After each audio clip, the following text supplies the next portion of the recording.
Ang batas ay para lang sa mayaman at ang parusa ay para lang sa mga dukha. Pinagpalang araw sa lahat ng mga kabangers at sa ating mga kayanggaw. Itong kwentong ito ay karanasan ko nung ako ay binata pa. 18 anyos ako nung ako ay makulong dahil sa isang kasalanan na hindi ko namang ginawa. At dahil sa pagkakakulong ko, nawala ang lahat sa akin. Pangarap, pamilya, at mga kaibigan. Sa loob ng mala-impyernong kulungan ay tinakasan na ako ng pangarap na kalayaan. Pero dahil sa isang misyon na ibinigay sa akin ng nakatataas, muli kong nakamit ang kalayaan. Ang kalayaan na magkukulong sa akin sa mapanganib na kapalaran. Kilalanin niyo na lamang po ako sa pangalang Carlos. Kabanong, mga kabangers at mga kayanggaw. Ito ang aking kwento.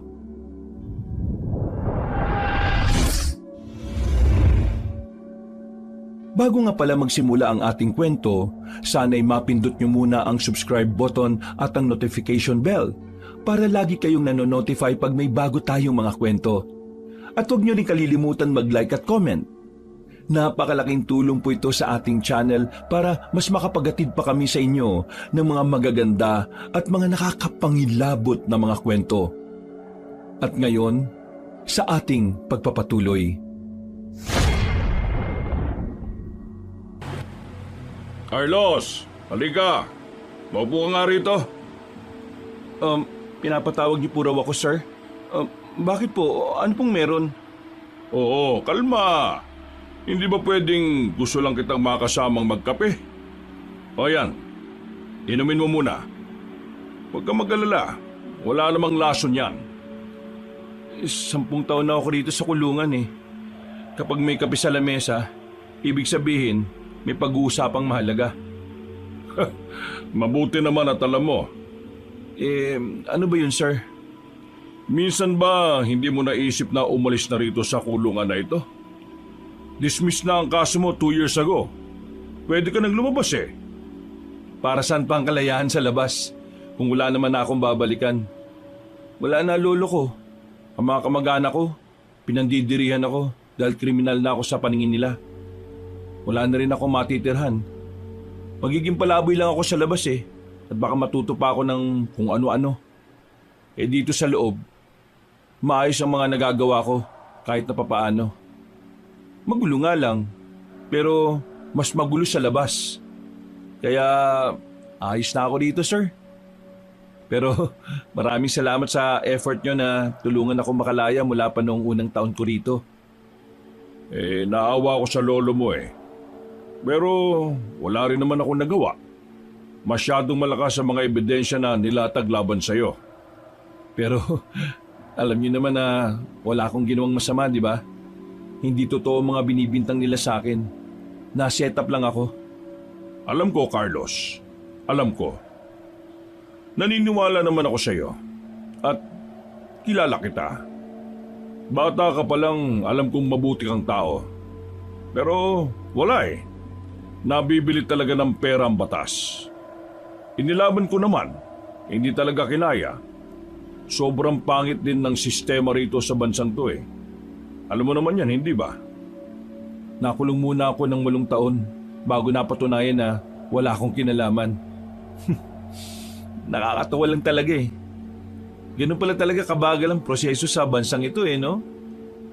Dito mo na lang ba gustong mamatay? Sa loob ng impyernong kulungan na ito? Sa labas, impyerno rin. Walang pinagkaiba dito sa loob. Kaya salamat na lang kung aalokin niyo ako ulit ng kalayaan. Yung lolo mo, bago siya namatay, hindi ba manunugis siya? Ho? Paano niyo po nalaman? Nang anurin siya sa ilog, nag-background check ako sa kanya para madali ko siyang mahanap.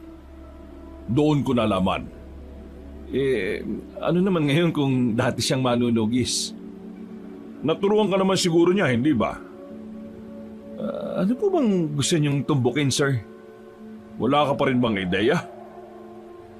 Alam niyo ba kung anong ibig sabihin ng manunugis?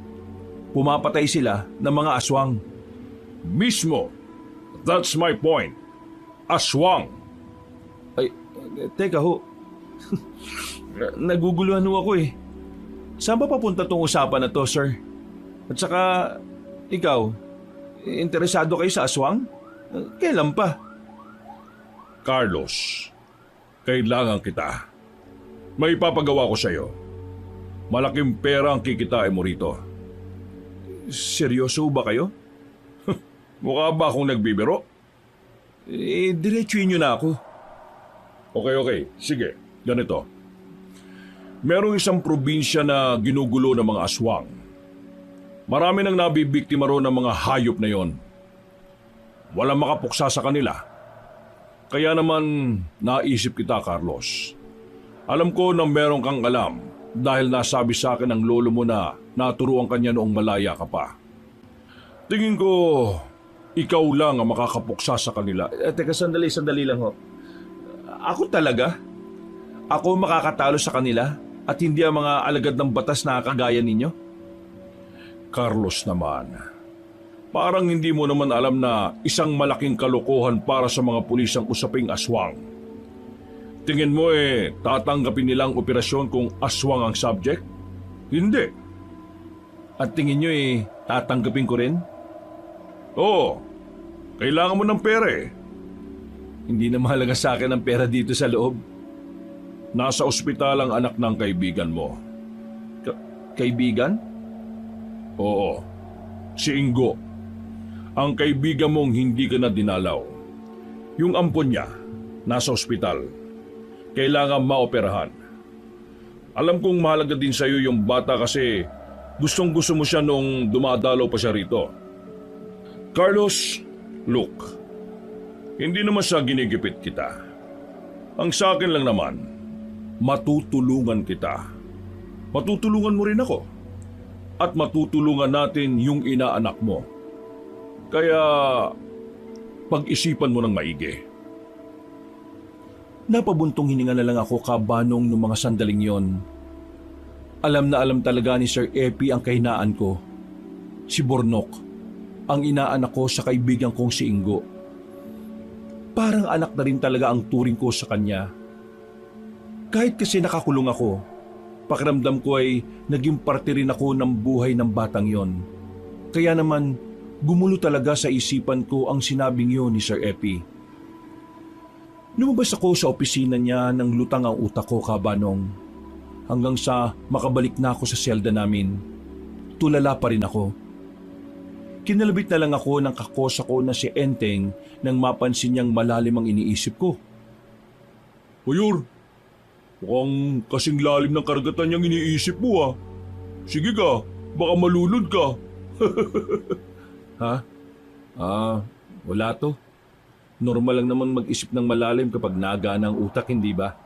Mismo! Ay, siya nga pala, Mayor. Sa susunod na buwan makakalaya na ako. Naku, sa wakas makaka-score na rin ako kay Mrs. ng Unlimited. Maayos ka nga, Enteng. Ayoko nang makikita pa kita ulit dito Kasi baka mapatay na kita. Tigilan mo na yung pagnanakaw na sinasabi ko sa'yo. Ay, oo naman, Mayor. Magbabago na talaga ako. Nagkausap na kasi kami ni Mrs. nitong nakaraang buwan Paglaya ko, plano na namin mag-anak.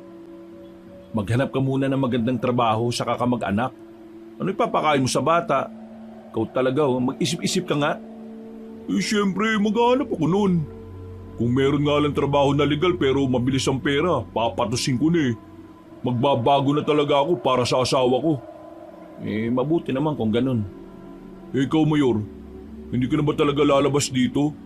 Matagal ka nang dapat nasa labas Pinag-iisipan ko nga kung lalabas na ako Lumabas ka na.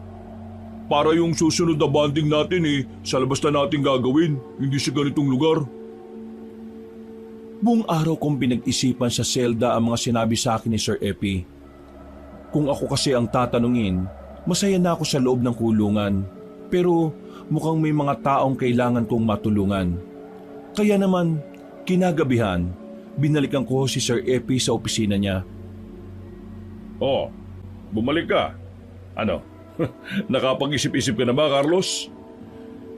Yung ibabayad sa akin, sapat na ba yun para sa operasyon ni Burnok at para sa bagong buhay ko sa labas? Hindi lang sapat. Sobra-sobra pa. At ako na rin ang bahalang umasikaso ng mga papel mo sa paglabas. Total matagal ka naman ng bayad. Nagkaintindihan kami ni Sir Epi sa bagay na yon. Kaya pinalabas na ako nung oras na ng paglaya. Pagtapak ng pa ako sa labas, para akong nakakita ng bagong mundo. Hindi ako makapaniwala na masisilayan ko ulit ang lansangan. Kalayaan. Ito pala ang kalayaan. Kalayaan na hindi mo na pinangarap noon. Pero ngayon, gamitin mo ang kalayaan na meron ka para sa kabutihan. Sir Epi, bakit mo tinanggap ang offer na ito? Nakikita ko sa mga mata mo na bukod sa pere, interesado ka talaga sa mga aswang. Anong nangyari? Matagal naman na akong naniniwala sa aswang, Carlos. Hindi mo lang talaga nahahalata kasi hindi naman natin kailanman napag-usapan yon. Pero ang lolo mo, alam na alam niya ang tungkol sa pananaw ko sa mga aswang. Kung ano man yung pinanggagalingan nyo, siguraduhin nyo lang na may papagamot ko si Burnok ha. Yun ang pinakamahalaga para sa akin ngayon. Huwag kang mag-alala. Mamaya kapag natawagan ko na ang client, isisend ka agad sa akin ang pera. Magpapautos ako sa tao para bayaran agad ang operasyon ng bata. Pagkatapos nun, simula na tayo ng trabaho. Tumangon na lang ako kabanong. Nang may duman ng jeep ay agad na rin akong pumara. Hindi ko alam kung saan ako uuwi ng mga sandaling yon. Kaya dumiretso na lang muna ako sa isang hotel gamit ang perang ibinigay sa akin ni Sir Epi. Pagkatapos noon, nagpunta ako agad sa ospital kung saan naroon ang inaanak kong si Burnok. Pagdating ko, inabutan ko si Ingo na kalalabas lang din ng kwarto.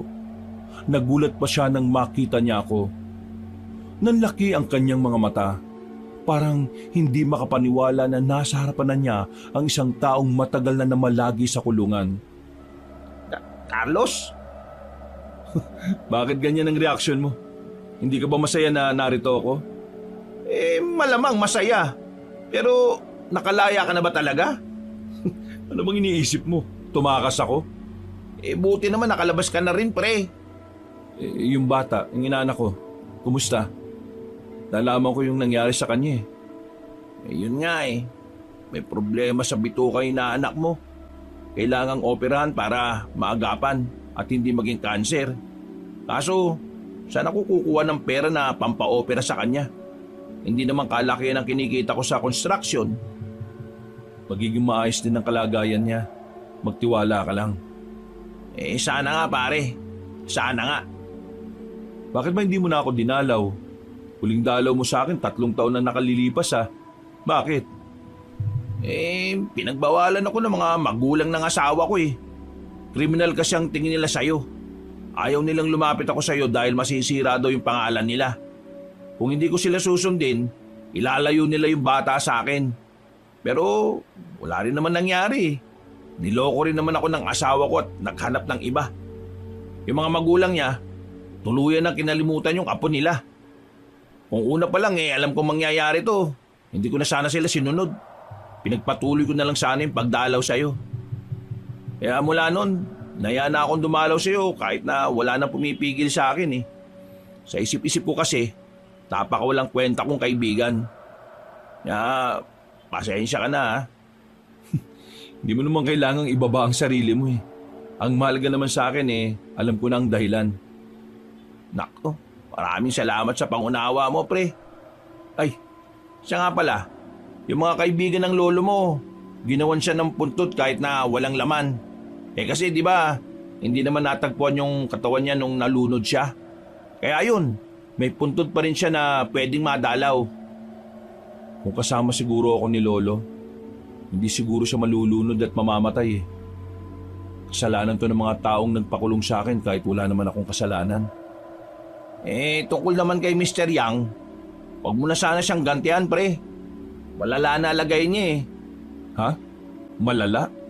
Bakit? Ano bang nangyari sa kanya? Ngumiti na lang ng pilit si Ingo. Tinuro niya sa akin kung saan ang bagong bahay ng taong nagpakulong sa akin. Pinuntahan ko ang matandang incheck na yun sa kanila. Nakita ko siyang nakaupo sa wheelchair habang nasa loob siya ng kanilang bakuran. Isang kasambahay ang nag-aasikaso sa kanya. Lumapit ako sa matandang incheck kahit na hindi ako nagpapaalam. Natatandaan mo pa ba ako? Ikaw, Carlos! Mabuti naman at hindi mo pa nakakalimutan ng taong pinakulong mo nang walang kasalanan. Teka, nasa na nga pala yung anak mong babae na sinasabi mong pinagsamantalahan ko? Iniwan ka na rin ba niya? Nasaan na rin pala yung pinsan niya na siyang nambaboy sa anak mong babae? Wala na rin ba? Pinagtakpan mo yung lalaki yun kasi kapag naalaman ng lahat, madudungisan ng pangalan ng pamilya niyo. Napakasama mong ama. Kahit yung anak mo, nagdurusa sa ginawa mo eh. Akikawala ko ano tama. Tama. Makasarili ka. Hardenero lang ako sa inyo eh. Wala akong ginawang masama. Pero sinira mong buhay ko. At dahil sa'yo, nawalan ako ng lolo habang malayo ako sa kanya. Ano gusto mo aking gawin? Ikaw gusto gati sa akin? Kaya ka punta rito? Sige! Ikaw gawin gusto mo. Ako wala ko laban. Tingin mo akin, no? Upo lang ko dito. Sige! Para nga ang pakiramdam mo. Ako patay mo! Ano tingin mo sa akin, kagaya mo? Hindi ako kasing demonyo mo, no? Wala nang punto na gagantihan pa kita. Sapat na sa akin na makitang nagdurusa ka ngayon. Mag-isa at naghihirap sa sakit. At higit sa lahat, malungkot. Kaya damhin mo ang karma mo. Kalma! Ako kalma na, oo, tama ka! Hiling ko na sana mas mabuhay ka pa ng matagal para mas matagal mo ring maramdaman ang paghihirap mo. Tiningnan ko siya ng masama, Kabanong. Nakatingin lang siya sa akin na parabang nagmamakaawa siyang patawarin ko. Pero hindi ko binigay ang kapatawaran na gusto niya. Sinira niya ang buhay ko eh. Maraming nawala sa akin ang dahil sa isang kasalanan na ako mismo ang nagbayad. Umalis ako roon nang hindi na muli pang lumingon. Masakit para sa akin ang nangyari. Pero kahit na anong awa ko sa kanya, hindi ko pa rin kayang ibigay ang kapatawaran na hinihiling niya. Bumalik na lang ako sa ospital. Inabutan ko si Ingo sa labas ng kwarto ng anak niya. Natataranta at hindi mapakali. Ayon sa kanya, sinisimulan na ang pag-oopera kay Bornok. Napaiyak na lang din siya sa sobrang tuwa, habang ako naman ay lihim na napangiti. Hindi ko na lang din sinabi sa kanya na ako ang gumawa ng paraan para maoperahan na ang bata. Sapat na sa akin na malaman na maging maayos na rin ang anak niya. Bandang gabi, pinuntahan ko si Sir Epi. Nagkasundo kaming magkita sa isang abandonadong warehouse na malapit lang din sa istasyon ng pulis. Oh, late ka ng 10 minuto ah. May nangyari ba? Wala naman ho, sir. Galing lang ako sa inaanak ko. Naoperahan na ho siya kanina. Sabi ng doktor magiging maayos na rin ang kalagayan niya sa mga susunod na araw. Maraming salamat talaga, sir. Huwag ka magpasalamat sa akin, Carlos. Magpasalamat ka sa sarili mo dahil ikaw ang dahilan ng paggaling ng bata. Naging gabay mo lang ako. Well, let's talk about the business. Merong inilatag na mga larawan si Sir Epi sa lamesa. Larawan yun ng mga aswang. Ganon na mga aswang na pinapakita sa akin ng lolo ko noong bata pa lang ako. Kaya naman, hindi na rin naman yun bago sa akin. Pamilyar ka na siguro sa mga aswang na ito. Pero ang problema, hindi alam ng mga intel ko kung alin sa mga ito ang nanggugulo sa barangay Paco. Pero ayon sa client, yung aswang na nambibiktima sa lugar nila nangunguha raw ng babae. At ang mga lalaki naman, pinapatay. Yung mga babae, hindi na muling nakikita. Meron ding usap-usapan na hindi lang nag-iisa ang aswang sa probinsya nila. Yung unang aswang na namataan sa kanila, yun ang nambibiktima, tama? May nasabi ba sa iyo kung anong itsura niya? Ang natatandaan ko, mahaba ang buhok eh. Tapos kulay puti. Dito sa mga larawan, isa lang naman ang puti ang buhok dito. Pero maikli lang ang buhok nito eh. Ang sabi ng lolo ko, kapag maikli ang buhok at kulay puti, ang tawag sa mga yon ay gabulang. At kung mahaba naman ang buhok tapos kulay puti at ang buong katawan ay kulay itim, gabunan naman ang tawag sa kanila. Ang gabunan ang isa sa pinakamalakas na aswang sa kasaysayan ng mga aswang. Isang beses lang silang kumakain sa isang taon. Pero meron silang kakaibang ugali. Kapag wala silang magawa, pumapatay lang sila ng basta-basta. Kaya tama talaga na ikaw ang pinili ko sa trabahong ito eh. Kasi alam kong marami ka talagang nalalaman. Siya nga po pala. Matanong ko lang, may makakasama ba ako rito? Hindi ko naman kasi kakayanin na ako lang eh. Di ako. Bakit ikaw? Bakit hindi? Ang ibig kong sabihin, di ba may trabaho ka bilang Nag-resign na ako para dito.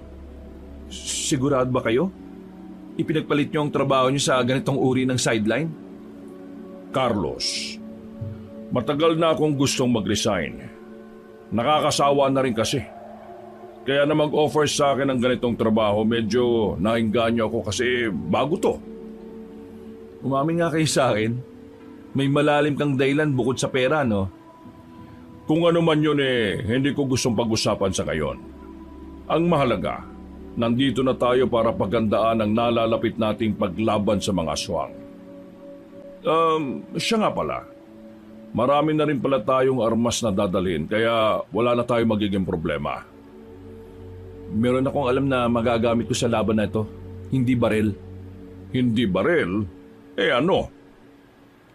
Matapos ang usapan naming dalawa, sinamahan niya ako para puntahan ang dati naming bahay. Sobrang tahimik na ang paligid nang dumating kami roon, Kabanong. Abandonado na ang bahay namin ng lolo ko, na parang dati lang ay punong-puno ng kaligayahan. So, ito pala ang dati niyong bahay. Malaki rin pala. Oo, pinaghirapan namin ng lolo ko ang bahay na yan. Galing yan sa dugot pawis namin. Pero wala nung makulong ako, nawalan na ng pag-asa ang lolo ko hanggang sa magkasakit siya dahil sa lungkot. Hindi na siya nakadalaw. Nalaman ko na lang na tumalon na lang siya sa ilog para tapusin ang sarili niyang buhay. Napakaraming masasayang alaala sa bahay na yan, sir. Mula dito sa labas, nararamdaman ko na kaagad yung sakit eh. Pero wala na akong magagawa. Kailangan kong magpatuloy. Lalo na ngayon, nagkakaroon na ako ng interest para malaman kung ano ba talaga ang papel ko sa mundo. Gamit ang cellphone namin, ay inilawan namin ang loob ng bahay namin. Nakakalat ang mga gamit sa sala, pati na rin ang mga aparador ay nakabagsak na rin. Dumiretso ako sa hagdanan na tumakyat sa itaas. Tumungo ako sa kwarto ng lolo ko. Binuksan ko ang sahig kung saan doon nakalagay ang baul ni lolo. Anong laman yan? Ito ang gamit ni lolo nung nakikipaglaban pa siya sa mga aswang. Ang sabi niya sa akin, balang araw magagamit ko ito. Hindi ko inakala na mangyayari pala talaga yung sinabi niyang yun sa akin. Teka, espada yan ah. Ang ganda. Maganda nga. Pero ang dilim ng kasaysayan nito. Ang dami na nitong pinatay na aswang. Sir Epi, bigyan niyo ako ng 1 buwan. Mag-iinsayo ko. Pag-aaralan ko ang mga galaw at taktika sa pakikipaglaban sa mga aswang. Pinapangako ko, 1 buwan lang. Matututunan ko ang lahat ng tinuro sa akin ni Lolo na di ko pinansin noon. Sige. Kakausapin ko ang kliyente. Basta 1 buwan lang ha. Lumabas na rin kami sa bahay namin pagkatapos kong makuha ang gamit ni Lolo. Bago kami umalis, isang mapait na ngiti ang ginawa ko habang pinagmamasdan ng bahay. Noong mga sandaling yun, muli kong naramdaman ang pangungulila. ang pakiramdam ng panghihinayang sa mga araw na dapat nailaan sa kasiyahan at hindi sa kapighatian.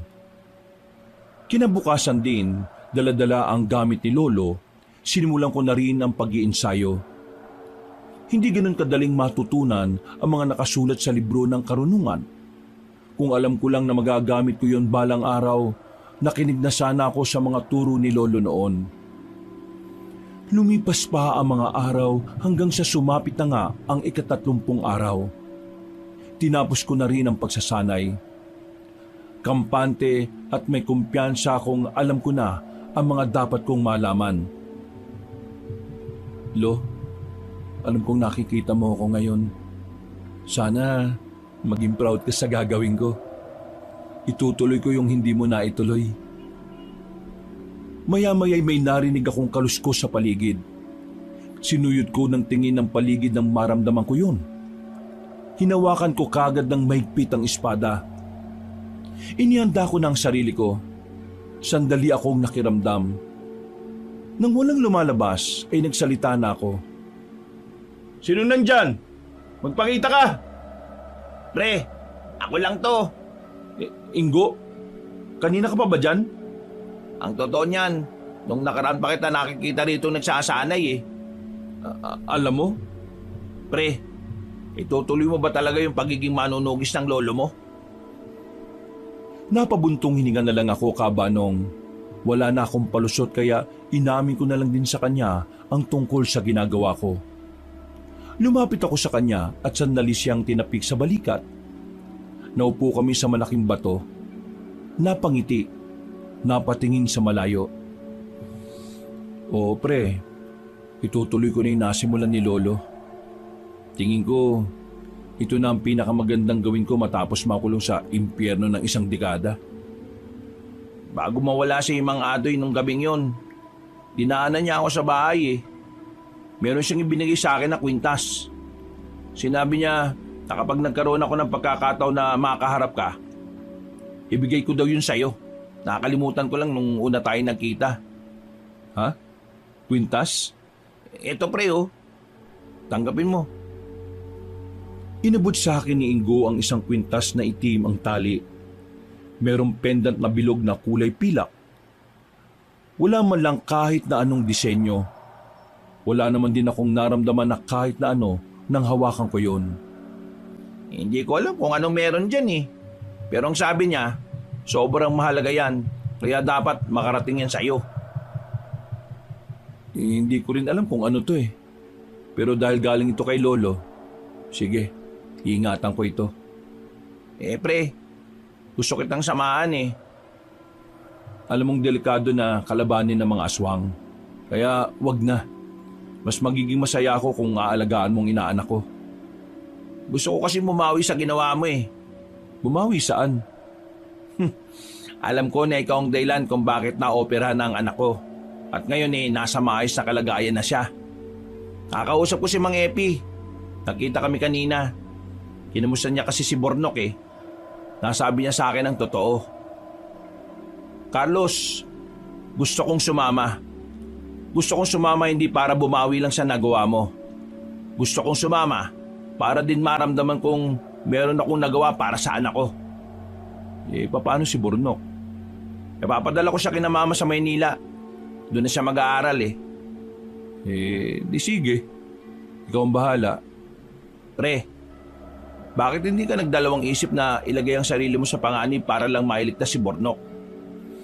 Pre, iniwan na ako ng lahat. Kayo mag-ama na lang ang meron ako. Tsaka, alam ko ang pakiramdam ng nawawalan. Ayaw ko mangyari yun sa'yo. Maraming salamat talaga pre ah. Di bale, makakabawi rin ako sa'yo balang araw. Alam mo, makita ko lang ng malusog at ligtas ang inaanak ko. Okay na ako. Tinapi ko na lang din siya ulit sa balikat at saka nauna na rin akong naglakad, Kabanong. Isinama ko na siya kay Sir Epi para ipagpaalam. Pumayag naman siya. Ang kaso nga lang, walang nakalaan na bayad para kay Ingo dahil hindi ito nakasama sa kontrata. Pero hindi yun naging problema sa kaibigan ko. Handa siyang samahan ako hindi para sa pera. Sigurado ka naman talaga, Ingo. Baka naman bigla kang umatras kapag nasa gitna na tayo ng labanan, ha? Hindi po, sir. Mga bata pa lang kami nito ni Carlos. Tinuruan na kami ni Mang Adoy. Sanay na rin po ako sa mga aswang. Eh di kung ganon, magsaya muna tayo ngayon. Total bukas magsisimula na tayo sa operasyon natin. Pumasok kami sa isang beer house sa bayan. Hindi naman ako pala inom kaya kakaunti lang ang nilaklak ko. Habang nagkakasiyahan sa loob ng beer house, bigla na lang akong nakaramdam ng pagkahilo. Alam kong hindi yun dahil sa alak dahil hindi naman malakas ang tama ng nainom ko. Napahawak ako sa pader, Kabanong. Munti ka na ako matumba. Pero buti na lang ay napansin ako ni Ingo. O pre, ayos ka lang ba? Lasing ka na yata eh. Hindi pa ako lasing. Nahihilo ka na nga eh. Hindi nga ako lasing, pre. Bigla lang ako nahilo. Ha? Sigurado ka ba? Ayos ka lang ba talaga? Oo, ayos lang ako. Bumalik na lang ako sa upuan namin. Mga ilang minuto lang, naramdaman kong uminit ang kwintas na suot ko. Sa pagkakataong yon, alam ko na kung ano ang nangyayari at alam ko na rin kung ano ang kwintas na yon. Nagmamadali akong lumabas ng beer house. Parang may tinuturo kasi ang kwintas sa akin. Hinahatak niya ako. Lakad lang ako ng lakad hanggang sa makalayo na ako sa beer house. Nang nasa madilim na eskinita na ako, natigil ako sa paglalakad nang madatnan ko ang isang lalaki na nakatayo sa gilid ng poste ng ilaw. Napatingin din siya sa akin. Sandali kaming nagkatitigan. Sa hindi malaman na dahilan, nakaramdam ako ng panganib sa lalaking yon. Sino ka? Hindi sumagot ang lalaki. Kinutuban na ako nang tingnan niya ako ng masama. Dinampot ko ang 2x2 sa gilid. Hindi ko rin alam kung bakit ko yung ginawa. Basta, naramdaman ko na lang na mapanganib ang nasa harapan ko. Nang ihataw ko yun sa kanya, ay bigla siyang tumalon papunta sa kaliwang banda. Isa kang aswang! Meron palang aswang dito, ah! Hindi ko dala ang espada ko nung oras na yon, Kabanong. Kaya nakasalalay ang labang ko noon sa hawak-hawak kong 2x2. Muli akong lumusob sa kanya. Pero agad namang siyang nakailag. Mabilis din siya, pero dahil sa suot kong kwintas, parang nababasa ko na ang mga susunod niyang gagawin. Kaya nang magpunta naman siya sa kanan, hindi na ako nagdalawang isip na hambalusin siya ng hawak ko. Tinamaan siya sa muka, dahilan para makaramdam siya ng pagkahilo. Pinagpapapalo ko siya ng ilang beses hanggang sa hindi na siya makabangon.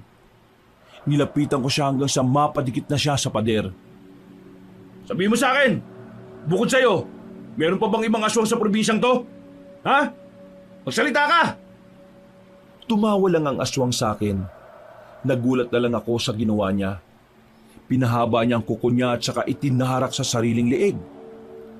Mas pinili niyang mamatay kaysa mapatay ko siya. Mas pinili niyang mamatay kaysa makapagsabi siya ng impormasyon.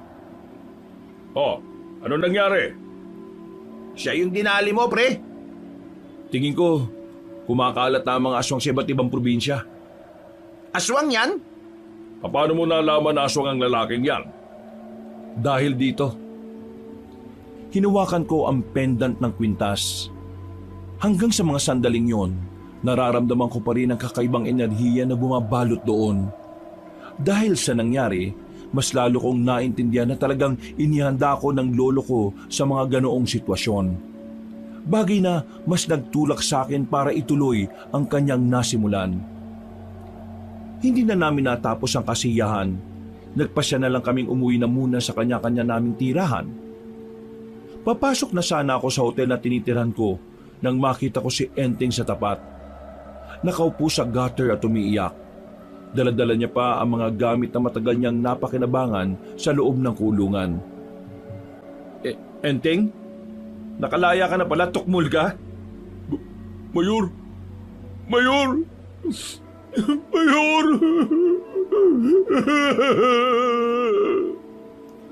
Bigla na lang niya akong niyakap habang umiiyak. Para siyang batang nagmamaktol dahil hindi na pagbigyan sa gusto. Nang mapakalma ko na siya, ay saka niya sinimulan ang kwento niya. Ayon sa kanya, may iba na palang asawa ang asawa niya. Matagal na pala siyang niloloko. Nakita daw niya mismo na may ibang nakapatong na lalaki sa pinakamamahal niyang babae. Bakit ganun? Bakit may taong ang dali-dali para sa kanila na itapon ng maraming taon na relasyon? Bakit ang dali nilang makahanap ng bago? Dahil ba wala na akong pakinabang sa kanya? Bakit? Hayaan mo na yon. Ang mga ganong tao, hindi mo na dapat pagsayangan pa ng oras mo. Mga basura ang mga kagaya ng asawa mo. Anong gagawin ko ngayon, Mayor? Siya ang dahilan kung bakit gusto ko magbago eh. Ngayon, wala na akong dahilan. E di gawin mong dahilan ng sarili mo.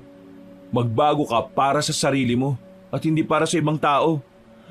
Pero hindi yung ganun kadali eh. Pero kailangan mong gawin. Malulugmo ka lang lalo kapag nagpalamon ka sa sitwasyon. Alam mo, may mga tao talagang dumadaan lang sa buhay natin para bigyan tayo ng aral eh. Kaya gamitin mo yung aral na yon para makabangon ka ulit. Hindi ko na alam. Huwag kang mag-alala. Tutulungan kita. Sumama ka sa akin. Meron tayong tatrabahuin. Ha? Ano yun, Mayor? Ipapaliwanag ko sa iyo bukas ng umaga. Balikan mo lang ulit ako dito. At pwede ba? Wala na tayo sa kulungan. Tigilan mo na ako kakatawag sa akin ng mayor. Kahit na papaano ay gumaan na ang pakiramdam ni Enteng. Binigyan ko siya ng pera para meron siyang matutuluyan na bahay. Pumasok na lang ako sa hotel at sinalampak ang sarili sa kama. Hinubad ko ang kwintas. Tiningnan ng mabuti habang namamangha. Isa ka pala talagang anting-anting ah. Magagamit kita sa gagawin ko. Kinabukasan, isinama ko si Enteng sa tagpuan namin nila Sir Epi. Napapakamot na lang sa ulo si Sir Epi dahil hindi niya inakala na pati si Enteng nakakalaya pa lang ay makakasama na sa lakad namin. Ayaw niyo nun. Mas marami, mas maganda. At saka, sigurado mayayari sa atin ang mga kalaban natin. Eh teka, sino bang bibirahin natin? Mga aswang. Ha? Mga aswang lang pala eh. Mga ano? Aswang? Oo, mga aswang. Bakit? Takot ka ba sa aswang? Ay, hindi naman.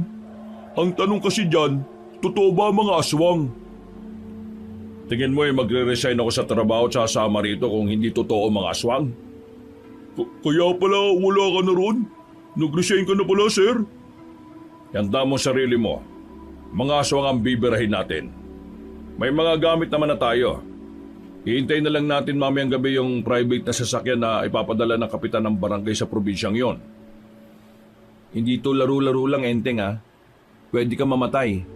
Pwede kang makaligtas. Kung gusto mong ma-enjoy ang pera na ibibigay ko sa'yo, kailangan mo mabuhay. Ay, siya nga pala. Ito nga pala si Ingo. Kaibigan ko yan. Ingo, ito naman si Enteng. Kasama ko sa selda. Nagkamay silang dalawa at nagngitian. Pagkatapos ay nilisan na rin namin ang lugar na yon. Nagtugo na kami sa dalampasigan. Aswang talaga kakalabanin natin. Hindi talaga kayo nagbibiro. Ang kulit mo talaga, Enteng. Huwag ka na nga matanong. Alamin mo na lang sa sarili mo kapag nakarating na tayo sa pupuntahan natin. Halos 1 oras din kaming naghintay doon. Maya-maya pa'y dumating na rin ang sasakyan namin sa paglalayag. Katabing probinsya lang naman ang pupuntahan namin kaya hindi naman sobrang layo. Halos 8 oras na biyahe lang sa karagatan ay nakarating na rin kami. Umaga na nang magtungo kami sa barangay kung saan ang gugulo umano ang mga aswang. Habang naglalakad kami patungo sa barangay hall, nakarinig agad kami ng mga iyakan. Nagmamadali kaming lumapit doon para alamin kung ano ang nangyayari. Pagsilip namin, nasipat namin ang loob ng barangay. Patay ang mga tanod na naroon. pati na rin ang kapitan nilang nakausap ni Sir Epi. Ang pagkakarinig namin, inatake sila ng mga aswang. Nagtindigan na ang mga balahibo ko noon kabanong dahil sa ideyang talamak na talaga ang mga aswang sa barangay na yon. Si Enting naman na hindi naniniwala, bigla na lang namutla habang pinapakinggan ang mga kwento nung umagang yon. Ito yung bahay na sinasabi ni Kapitan Jose na tutuluyan natin habang nandito tayo. Sad to say, hindi na niya tayo mabibisita dito from time to time dahil wala na siya. Kung wala na yung barangay captain nila, ano na mangyayari sa mga tao rito? Sa pagkakarinig ko kanina buhay pa naman ang ibang kagawad. Magtutulong-tulong sila para patakbuhin ang barangay nila. Sa ngayon, kailangan natin maging mapagmasid at maging alerto. Narito na tayo sa lugar kung saan nanggugulo yung mga aswang. Mamayang 9:00 lalabas tayo. Mag-oobserba tayo sa mga tao rito. Malaki kasi ang tsansa na ang aswang na nanggugulo rito humahalo lang din sa mga tao. Nang umagang yon, ay pinili lang muna naming maging kalmado kahit na nagkakagulo na ang mga tao sa labas. Hindi kasi kami pwedeng magpakilala sa kanila dahil wala pa kaming ideya kung sino ang aswang. Dakong hapon, pinuntahan kami ng isang magandang babae. Matangkad, maputi at talagang pang Miss Universe ang tindigan. Nagpakilala siya sa amin bilang apo ng pinatay na kapitan. Baka sa mukha niya ang pagkabahala at takot. Nanginginig pa ang mga kamay niya habang nagkukwento. Kaya kahit na papaano nagkaroon ako ng pag-asa na mawawakasan na rin ang kasamaan ng mga aswang dito dahil nandito na kayo. Nakikiusap ako sa inyo. Tulungan niyo kaming makamit ang kalayaan at kapayapaan. Naintindihan ko ang pag-aalala mo sa mga tao rito pero wala ba kayong impormasyon na makakatulong para malaman namin kung sino ang aswang? Isa siyang matandang babae. Humahaba ang buhok niya. Isa siyang kubot. At ang asawa niya ay isang gabunan. Pero itong kubot lang ang nagpapakita rito. Paminsan-minsan marami sila. Pero madalas, itong matandang babae talaga ang nakikita namin at ang nambibiktima. Nakarating sa amin ang impormasyon na gabunan ng unang nambibiktima rito, nangunguhan ng babae. Pero ngayon, isa ng kubot. Salit-salitan lang naman sila mag-asawa Kaya nga rito sa amin, takot na ang mga tao kapag ganitong oras na. Sandali lang. Ano yung sinasabi mo kanina? Lubot? Yung matanda lubot? Kubot, K-U-B-O-T, hindi lubot pre. Kubot. Ano ba ibig sabihin ng lubot? Ay ambot. Pababangis sila, wala silang awa. Papatay nila lahat ng gusto nilang patayin. Bakit kasi hindi kayo lumalaban sa kanila? Sinubukan namin pero wala ring nangyari. Kaya nga kinailangan na namin kayo. Kailangan namin ng tulong ninyo, lalong-lalo ka na Carlos. Ang apo ng dating manunugis na tumulong din sa kabilang barangay. Kilala niyo pala lolo ko. Isa siyang magiting na manunugis noon. Buo pa sa alaala ko kung paano niya kami iniligtas ng pamilya ko. Kaya sana, magkaroon ako ng pagkakataon na makapagpasalamat sa kanya. Kinalulungkot kong sabihin pero ilang taon na siyang patay Sorry kung ganon. Isang mahabang katahimikan ang bigla na lang namayani. Maya-maya pa, naramdaman ko na naman na uminit ang suot-suot kong kwintas. Parang inuutusan na naman niya akong lumabas at hanapin kung nasaan ang aswang. Agad akong tumayo. Naalarma naman ang mga kasama ko dahil doon. Mabilis ang lakad na ginagawa ko hanggang sa makarating na ako sa sagingan. Wala naman akong inabutan doon. Hindi na rin naman umiinit ang kwintas. Sinuyod ko ng tingin ng buong paligid pero wala na talaga kaming nakita pa. Wala naman Sigurado bang gumagana yung anting-anting na yan? Gumagana to at nakakasiguro ko na nandito kanina yung aswang. Ngayon, wala na Isang patunay lang na alam na rin nilang may makakalaban na rin sila. Uy, tingnan niyo yun Napalingon kami sa kaliwang banda. Nakita namin doon ng maraming bungo na parang naipon doon. Sa palagay ko, mga pugot na ulo mga yon. Inilagay doon at hinayaan na lang maagnas. Kinikilabutan ako noon kahit na alam kong kakayanin ko naman ang mga aswang. Hindi ko maipaliwanag ang kaba na nararamdaman ko. May halong pagkasabik din yon na parabang ako pa mismo ang gustong humanap sa kanila. Kailangan natin mag-ingat. Nakakatiyak ako na babantayan nila ang bawat kilos natin. Mukhang mali yata na dito tayo sa barangay na maniniraan eh.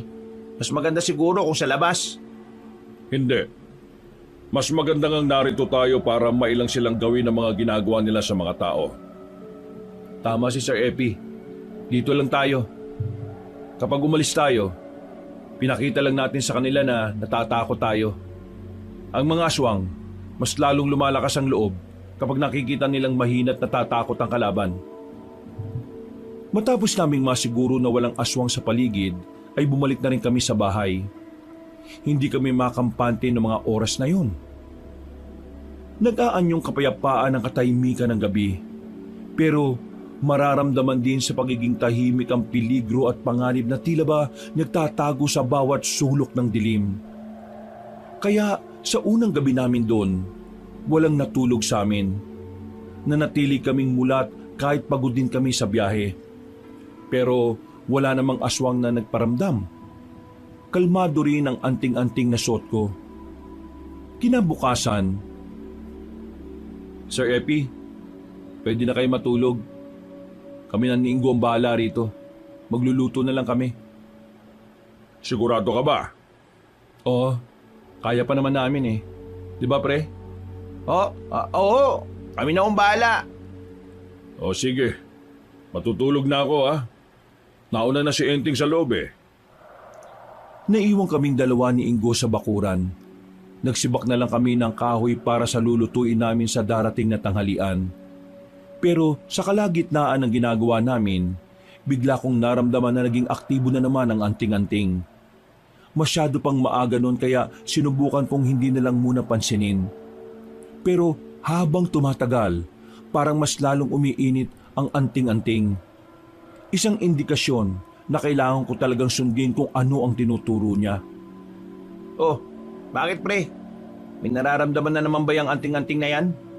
Oo, kailangan kong sundan. Dito ka lang ah. Hindi, sasama ako. Hindi ko na siya pinigilan. Binilisan namin ang paglalakad at pinuntahan kung saan ang tinuturo ng anting-anting. Nakarating na kami sa bungad ng gubat. Habang nililibot namin ang tingin ng paligid, isang matandang babae ang nakita namin sa bandang ilog. Kung titingnan maigi, parang normal na tao lang siya na nagsasalok ng tubig. Pero sinasabi sa akin ng anting-anting na aswang ang matandang yon. At malakas ang pakiramdam ko na parang siya ang kubot na sinasabi ni Sandra. Nagtago na muna kami sa gilid. Pinagmamasdan lang namin na matanda. Aswang ba talaga ang isang yan? Bakit parang normal lang naman ang galaw? Aswang yan. Hindi magkakamaling anting-anting ni Lolo. Kailangan lang natin kumuha ng tamang pagkakataon. Susundan natin siya para malaman natin kung nasaan ang iba niyang kasama. Tingnan mo, nakatingin siya dito oh. Parang nararamdaman niyang narito tayo. Yumuko ka. Itinago na muna namin ang sarili namin kabanong. Makalipas ang ilang segundo, nang balikan namin siya ng tingin, ay nawala na siya. Pero nanatiling aktibong anting-anting kaya nararamdaman kong hindi pa yon nakakalayo. Mabilis kaming umalis sa pinagtataguan namin. Pinuntahan namin ang ilog at sinuyod ang tingin ng paligid. Sa hindi malamang dahilan, parang tinuturo ng anting-anting ang tamang daan. Tinumbok namin ang diretsyo at narating na nga namin ang malaking puno ng akasya. Nararamdaman kong narito ka lang, kaya lumabas ka na. Pre, ayan na siya. Ano kailangan niyo sa akin? Alam mo kung anong kailangan namin sa'yo. Imposibleng hindi mo nararamdaman kung sino kami. Base sa tindigan niyo, ay masasabi kong may alam kayo kung sino ako. Alam mo naman pala eh. Narito kami para iligpit ka. Iligpit? Aswang ka! Hindi ko naman sinasabing hindi. Pero nag-aalala lang ako. Sigurado ba kayong ililigpit niyo ako? Parang mga lampa kayo sa paningin ko. Pre, wala tayong dalang sandata. Kakayanin ba natin yan? Gumilid ka na muna. Akong bahala sa isang to. Wala akong panahon dahil masyado pang maaga para pumaslang. Pero huwag kayong mag-alala. Meron akong iiwang bisita sa inyo. Sumipol siya ng pagkalakas-lakas. Biglang may isang lalaking matangkad na lumabas mula sa gilid ng kawayanan. May kapayatan siya, pero ramdam ko ang pagiging mabangis ng lalaking yon. Nakangiti lamang sa amin na matanda na para bang iniinsulto kami. Minamalit niya kami pero hindi niya alam meron akong gamit na anting-anting. Bahala ka na sa dalawang yan ha, Iska. Lapain mo hanggat gusto mo. Pagkain mo yan. Pagkatapos kausapin ng matandang babae ang lalaking yon, ay umalis na rin siya. Tumayo sa harapan ko ang aswang. Nakatingin ng direkta sa akin habang nanlilisik ang mga mata. Huminga ako ng malalim. Kung tutuusin, yun ang unang beses na mapapalaban ako. At kahit hindi ko aminin, kinakabahan pa rin ako dahil wala ang espada na daladala ko. Walang ano-ano, agad na tumakbo papalapit sa akin ang lalaking aswang. Dinakma niya ako, pero buti na lang ay agad naman akong nakailag. Nabigla ko sa bilis niya. Ang nasa isip ko kasi, ang mga aswang ay basta-basta lang umaatake. Pero kakaiba yon. Matalino, nakakapag-isip siya ng maayos kung ano ang mga gagawin niya. Unang 5 minuto ng labanan namin, wala pa rin akong nagagawa kundi ang ilaga ng mga atake niya. Ramdam na ramdam ko ang kalamangan niya, pero hindi ako nagpatinag. Kahit alam kong wala akong panama sa kanya kung palakasan lang ng katawan ng labanan, pinalagang ko pa rin siya. Nagulat na lang ako nang bigla siyang tumilapon dahil sa lakas ng suntok ko. Hinawakan ko kagad ang anting-anting na mapagtanto ko na yun ang dahilan kung bakit ako lumakas. Namamangha rin pati si Ingo. Pareho kaming hindi makapaniwala sa nagawa ko. Pre, kakaiba ka. Hindi ako nakasuntok ng ganito kalakas sa kulungan eh. Kaya nakakapanibago. Pero gusto ko to ha. Muling nakabangon ng aswang. Parang wala man lang nangyari sa kanya. Sa isip-isip ko noon ay baka kulang ang lakas ng pagkakasuntok ko. Kaya inihanda ko ulit ang sarili ko. Naramdaman ko na lang ang kakaibang enerhiya na parabang naiipon sa kamao ko. Nang muli siyang lumusob, nailagan ko ulit ang atake niya. Dahil sa anting-anting, nababasa ko na rin kung ano ang susunod niyang galaw. Nang makakuha ko ng tamang pagkakataon, agad ko siyang sinuntok ng malakas sa tagiliran. Narinig ko pa ang paglagutok ng buto niya. Hindi pa ako nakontento. Nilapitan ko siya ulit at sinipa ng malakas. Sa kanyang muling pagbangon, halatang halata ang matinding epekto ng pagkakabugbog ko sa kanya. Dugo na ang bibig niya. Laylay na ang kaliwang braso at nahihilo na rin. Nang makita kong tataka siya, hinabol ko siya at nahawakan sa damit. Hinila ko siya at buong puwersa ko na siyang sinuntok sa panga. Sinundan ko ulit ng isang malakas na suntok sa sikmura. Dahilan para tuluyin na siyang matumba. Ilang segundo pa siyang naghihingalo, pero kalaunan ay tuluyan na ring nalagutan ng hininga. Ludas na ba talaga yung aswang na yan? Wala na to. Hindi na humihinga eh. Bumalik kami sa bahay para ipakita kay Sir Epi at Enteng ang bangkay ng aswang. Sa mga sandaling yon ay hindi mapakali si Enteng habang nakatingin sa wala ng buhay na aswang. Ang pagkapanalo ko sa laban ay hindi pa rin naging dahilan para mapanatag ang kalooban ko. Dahil pakiramdam ko, matapos ang pangyayaring yon, mas lalong magiging komplikado ang pananatili namin doon. Mas lalong magiging mahirap ang trabaho namin. Kung napaslang mo ito gamit lang ang kamao, hindi malabong kayanin mo pa ang ibang aswang. Naniniwala ako sa iyo, Carlos. Aswang pala talaga to no? Nakita ko kanina kung paano bugbugin niya ni Carlos eh. Pero hindi tayo dapat makampante. Masyado pang maaga para magdiwang. Yung matandang babae na kausap namin kanina, palagay ko siya yung kubot. Huminga na lang ako ng malalim, Kabanong. Matapos naming sunugin ang bangkay ng aswang, ay agad na rin kaming umalis. Pag-uwi namin, nagsagawa na kami ng mga hakbang kung papaano tatapatan ng mga aswang. Inihanda na rin namin ang mga sandata at armas. Nang sumapit naman ng kinagabihan, lumabas kami ng bahay para mag-ikot-ikot. Nagtataka ang mga tao kung sino kami. May iba pa na natatakot at nagsipasukan na rin sa kanilang bahay. Sa halos kalahating oras sa paglilibot namin ay wala pa naman akong nararamdamang aswang sa paligid. Pero naging alerto pa rin kami. Saan nga pala dito nakatira yung Sandra? Enteng, nasa isang operasyon tayo ha. Hindi tayo makikipaglandian. Alam ko naman yung Mayor. Nahanap ko lang eh. Malay natin, siya na pala ulit yung magpapatibok ng puso ko. Mag-move on ka na muna sa asawa mo bago ka lumandi, no? Ay, Enteng, magtinu-tinu ka na ha. Pasalamat ka na lang nakalaya ka na. Yung iba niyong kasama wala nang pag-asa. Napatigil ako sa paglalakad nang maramdaman kong uminit na naman ang anting-anting.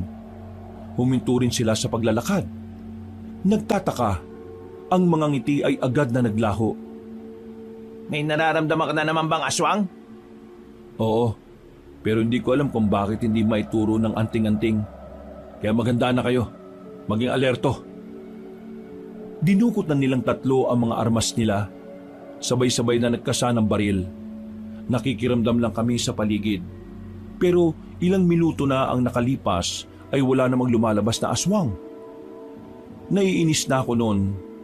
Wala akong ideya kung bakit hindi maituro ng anting-anting kung nasaan ang aswang. Aktibo siya pero hanggang doon lang. Hanggang sa makarinig na lang kami ng mga sigaw. Pre, doon! Mabilis kaming tumakbo sa kabilang street.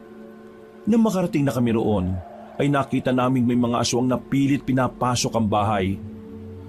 Wala na kaming sinayang na pagkakataon ng mga kasama ko.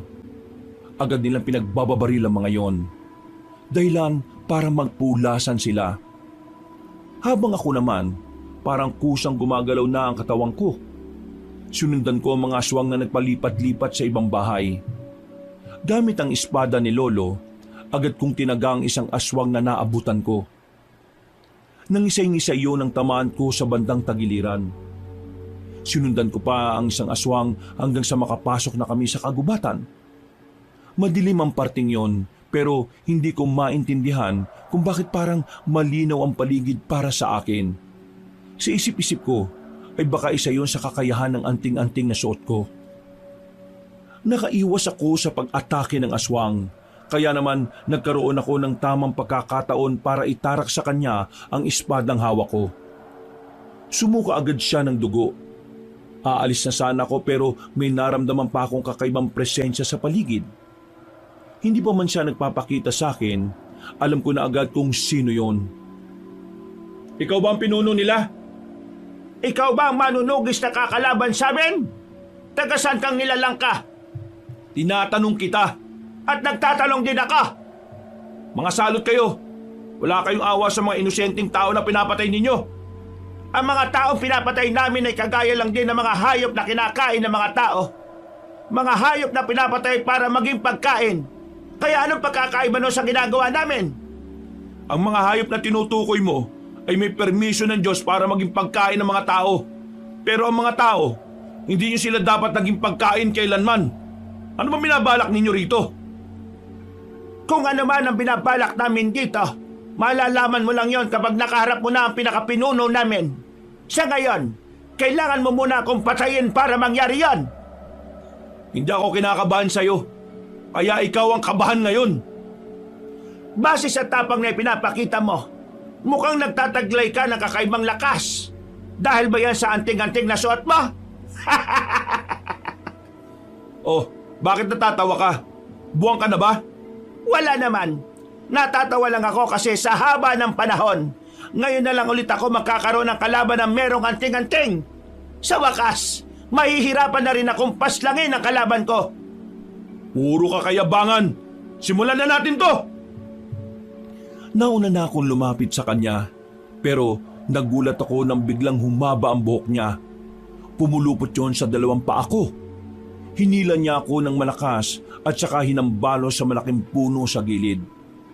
Sa lakas ng hambalos niya ay naramdaman ko kagad yon. Babangon na sana ako pero biglang gumapang ulit ang buhok niya papunta sa akin. Pumulupot naman yon sa leegan ko at itinaas ako sa ere.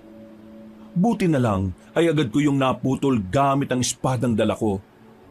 Nang mabitiwan niya ako ay naramdaman kong parang lumalakas ang enerhiya sa katawan ko. Mas lalo kasing nagiging aktibong anting-anting. Kaya hindi ko na inaksaya ang kakaunting oras para makalapit sa matanda. Nang tumakbo ko papunta sa kanya, hindi niya ako nahagip ng mahaba niyang buhok. Bagay na kinuha kong pagkakataon para matamaan siya ng espada sa tagiliran. Tumalon siya paakyat ng puno. Hinawakan niyang sandali ang tagiliran niya at nang makitang may dugo roon, umangil siya ng malakas. Galit na galit, nang gigigil. Wala akong pakialam kung marami ka nang napapatay na kagaya ko. Dahil ngayong gabi, tutuldo ka na natin yung pagpatay mo. Talagang pinapatunayan mo sa akin na hindi ka basta-basta. Papatayin kita ngayon. Isusunod ko naman ang iba pa para matapos na ang trabahong to. Yan ang gusto ko. Mayabang din. Muli niyang pinagapang ang mahabang buhok niya papunta sa akin. At sa puntong ito, mas mabibilis na ang galaw. Medyo nahihirapan akong ilaga ng mga yon. Dahil na rin sabay-sabay silang lumalapit sa akin. Kapag pinuputol ko naman gamit ng espada ay may gagapang ulit na buhok. Parang tumutubo lang ulit ng tumutubo. Kaya ang naisip ko, kailangan ko talagang tapusin ang matandang yon. Dahil kung hindi, baka ako ang matapos niya. Anong akala mo? Magagawa mo kong talunin? Isa ka lang baguhan sa ganitong larangan. Marami ka bang kakainin bigas? Huwag mo minamalit ang mga baguhan. Dahil ang mga bago, mas malakas at mas matalino. Ang mga luma na gaya mo, purol na ang utak. Nagawa kong ilagan ng paglapit sa akin ng mga buhok. Sa hindi ko malaman na dahilan, kusa kong pinukulang espada sa direksyon ng matandang babae. Dahil hindi niya yun inaasahan, tinamaan siya sa kanang dibdib. Kusa ring humugot ang espada at saka bumalik sa kamay ko. Gulat na gulat siya sa nangyari. At kitang-kita ko na talagang naapektuhan siya ng ginawa ko. Anong problema, Manang? Natigilan ka yata. Hindi ako makapaniwala na may kagaya mong makakagawa nito sa akin. Hindi ka basta-basta. Hindi ka pangkaraniwan. Hindi ko kailangan ng mga ganyang salita. Ang kailangan ko, bumaba ka na rito para matapos na tong trabaho na to. Hindi ba tayo tapos? Babalikan kita, iho! Hoy! Bumalik ka rito! Wala na akong nagawa ng tuluyan na siyang tumalon-talon sa mga puno. Binalikan ko na lang ang mga kasamahan ko. Na sa mga sandaling yon ay pinagsasama-sama na ang 3 bangkay ng mga aswang. Makalipas lang ang ilang minuto, naglabasa ng mga tao sa mga kabahayan. Nalaman nilang kami ang pumaslang sa mga aswang na yon. Parang nabuhayan sila ng loob. Nagkaroon ng pag-asa. Nabawasan ang kanilang pangamba para sa kanilang mga buhay. Mga kasama, ang mga taong ito ay ang mga taong kinausap ng aking lolo para tulungan tayo. Sila ang pupuksa sa mga aswang. Nagbulong-bulungan ng mga tao. Tuwang-tuwa ang karamihan sa kanila. Ang pagkamatay ng 3 aswang para sa kanila ay isang malaking karangalan. Pero hindi ko pa rin magawang magdiwang noong mga sandaling yon. Nanghihinayang kasi ako sa matandang hindi ko pa rin napapatay. At nararamdaman ko na sa pagbabalik niya, mas malala ang mangyayari. Umuwi na lang muna kami sa bahay ng mga oras na yon, Kabanong. Tumambay kami sa bakuran habang umiinom ng kape. Habang nag-aabang kung babalik pa ba ang mga aswang, sinamantala namin ang pagkakataon para makapag-usap-usap tungkol sa mga bagay na walang kinalaman sa trabaho. Alam nyo, Carlos, Enteng, maniwala man kayo sa hindi. Masaya akong nasa labas na kayo. Noon pa man gusto ko na kayo makalaya. Kasi nararamdaman ko na hindi naman talaga kayo totoong masama. Masama akong tao, Sir Epi. Nagnakaw ako at napatunayan yun. Ang tanong, anong dahilan kung bakit ka nagnakaw? Dahilan? Ang dahilan kailangan ko ng pera para may pampaaral ng kapatid ko. Gustong gusto ko kasi noon na magkabati na kami. Kaya naisip ko na kung magbibigay ako ng pera sa kanya para sa pag-aaral niya magkakasundo na kami. Ang kaso, hindi pala ganun ang mangyayari. Mas nagkaroon ako ng problema. Hindi ka masamang tao. Ginawa mo lang naman yun para sa kapatid mo. Kung meron mang masama sa lipunan na to, yung mga taong mukhang disente pero mga magnanakaw naman. Mga taong edukado pero swapang sa pera. Ay nako, mga politiko nga naman. Sa totoo lang, wala na akong balak lumaya pa. Parang gusto ko na lang tumira sa kulungan hanggang sa pagtanda at mamatay na ako. Akala ko kasi noon, wala akong madadatnan na pamilya. Pero, nandyan kayo. Napagtanto ko lang naman na pwede ko pala kayong ituring na pamilya. Bakit naman hindi, di ba? Ang totoo kung bakit mas pinili ko ang trabahong ito kaysa sa trabaho ko sa kulungan ay dahil meron akong malalim na dahilan. Mas malalim pa sa tuyong balon. Kung hindi ka pa handang sabihin sa amin, sir, naintindihan naman namin. Pinatay ng mga aswang ang nanay ko sa probinsyang ito. Huh? Aswang ang pumatay? Yung pagkakarinig ko sa ibang warden, na-hold up ang nanay niyo, sir. Yun ang pagkakaalam nila. Dahil yun ang sinabi namin sa iba. Kapag kasi sinabi naming aswang ang pumatay sa kanya, baka mas lalong mapag-usapan at magtawanan. Mahalaga pa rin para sa akin ang paggalang sa namayapa kong ina. Dito mismo sa probinsyang ito namatay ang nanay niyo, sir? Oo, dito mismo.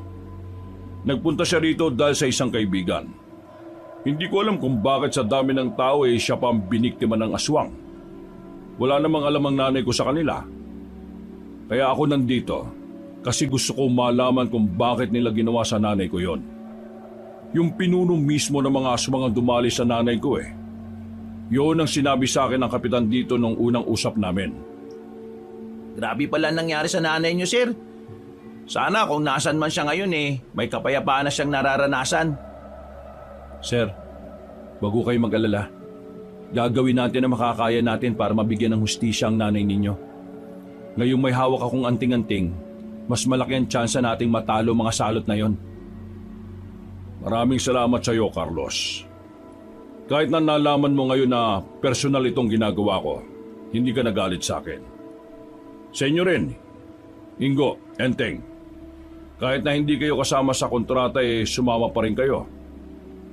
Huwag kayong mag-alala. Malaki-laki naman ang naibayad sa akin. Kapag natapos natin to, ako nang bahala sa inyong dalawa. May pambabae na ako. Tumigil ka. Gamitin mo sa tama yung pera mo. Hindi yung kung saan-saan. Wala naman siguro masama kung mambababae ako paminsan-minsan. Asawa ko nga ng lalaki. Napapailing na lang kami sa sinabi ni Enteng. Hindi na lang namin pinatulan dahil kung ano-ano na lang ang sasabihin niya. Nung gabing yun, kaming dalawa naman ni Ingo ang natulog. Si Sir Epi at Enteng ang nagpresentang magbabantay para makapagpahinga naman kami. Wala namang nagparamdam na aswang nung oras na yon. Kinaumagahan, nagtataka kami kung bakit ang daming tao sa harapan ng bahay namin. Hindi magkanda-ugaga sila Sir Epi at Enteng sa pakikipag-usap sa kanila. Nagtataka naman ako, kaya agad akong lumapit sa kanilang dalawa. Ano nangyayari dito? Itong mga residente, gusto nilang turuan natin sila kung paano makipaglaban sa mga aswang. Posible ba yon, Carlos? Pre, baka pwede natin silang pagbigyan para alam din nila kung paano nila poprotektahan ang sarili nila. Pre, may punto si Enteng. O sige, makinig kayong lahat. Tutulungan namin kayo matuto para sa kaligtasan ninyo. Lahat ng leader sa kada pamilya ang isasalang namin sa pagsasanay. At pagkatapos, lahat ng matuturuan namin siya namang magtuturo sa mga miyembro ng pamilya nila. Ayos ba yun sa inyo? Umarko agad ang ngiti sa kanilang mukha. Kitang-kita at ramdam na ramdam ko na talagang gusto nilang matuto. Kaya sa mismong araw din na yon, Kabanong, kahit na wala pa kaming almusal, ay dinala namin sila sa malawak na bakuran ng barangay. Doon ay sinimulan ko ang pagtuturo sa kanila. Natuwa naman ako dahil hindi sila mahirap turuan. Tunay nga na kapag gusto mong matuto, hindi mahirap matutunan. Lumipas ang maghapon, natapos na rin ang pagtuturo ko sa kanila. Karamihan sa kanila ay nakabisado na ang paggamit ng itak kontra sa mga aswang. Tuwang-tuwa ang karamihan sa kanila. Meron pa nga nagbigay ng isang buong manok bilang pasasalamat. Ang nakakatuwa sa lugar na to, talaga nagkakaisa sila para sa kapayapaan na gusto nila no? Kung ganyan lang siguro lahat ng Pilipino, baka matagal na tayong umunlad Ano palang balak natin gawin ngayon, pre? Nasugatan ko yung matandang babae. Siguradong ilang araw pa yun bago bumalik. Habang wala pang nagpaparamdam na aswang, itutuunan muna natin yung oras natin sa pagturo sa iba pa. At sa paggawa ng mga armas na pwedeng maging pangontra sa mga aswang sakaling lumusob sila. Mas maganda siguro kung magsasama tayo ng mga residente sa pagronda natin sa gabi. Hindi natin alam na baka sa susunod na pupunta ang mga aswang dito mas marami na sila. Tungkol naman dyan, Sir Epi, kakausapin natin ng mga tao. Hindi naman pwedeng basta na lang natin sila isama dahil alam naman nating napakadelikado. Napalingon kaming lahat nang makitang paparating si Sandra, ang apo ng kapitan na napatay ng mga aswang. May daladala siyang kaldero na agad naman niyang ibinigay sa amin. Oh, ano to? Sinigang yan. Iniluto ko talaga yan para sa inyo. Nako, nag-abala ka pa. Pasasalamat ko yan sa inyo. Wala kasi nang dumating kayo rito. Kitang-kita na parang tumaas ang moral ng mga kalugar ko. Malaki ang naitulong nyo sa barangay namin.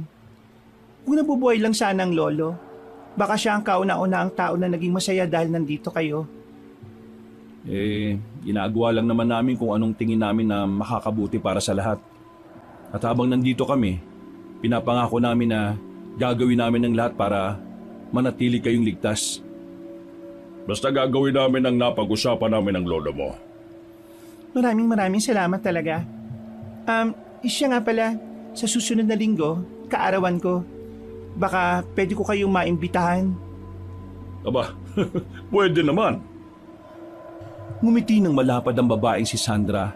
Aminadong tinamaan ako sa ngiti niya. Sa tagal ko kasi sa kulungan, yun ang unang beses na nakakita ako ulit ng babaeng sobrang ganda ng ngiti. Kaya naman, hindi ko na napansin ang sarili kong napatulala na lang sa kanya. Hanggang sa makalis na ang babae, ay nakatingin pa rin ako na parang lumilipad ang isip. Hoy, baka pasukan ng langaw yung nakanganga ka pa. Naku, si Kosa Mayor, tinamaan. Ha? Ano? Type mo ba si Sandra, Carlos? Anong type? Naku sir, hindi na kailangan itanong yan. Kitang-kita naman sa mukha Tingnan mo, parang wala sa sarili. Pinagtawanan na lang nila ako nung mga sandaling yon, Kabanong. Pagdating ng hapunan, pinagsaluhan na namin ng isang kalderong sinigang na baboy. Masarap ang luto ni Sandra. Masasabi kong pwede na talaga siyang makapag-asawa. Dahil doon, mas lalo kong nahumaling sa kanya. Pero pilit kong inaalis sa isipan ko yon. Kailangan kong ituon ang atensyon ko sa trabaho na pinunta namin doon. Lumipas ang ilang araw, dumating na rin ang kaarawan ni Sandra.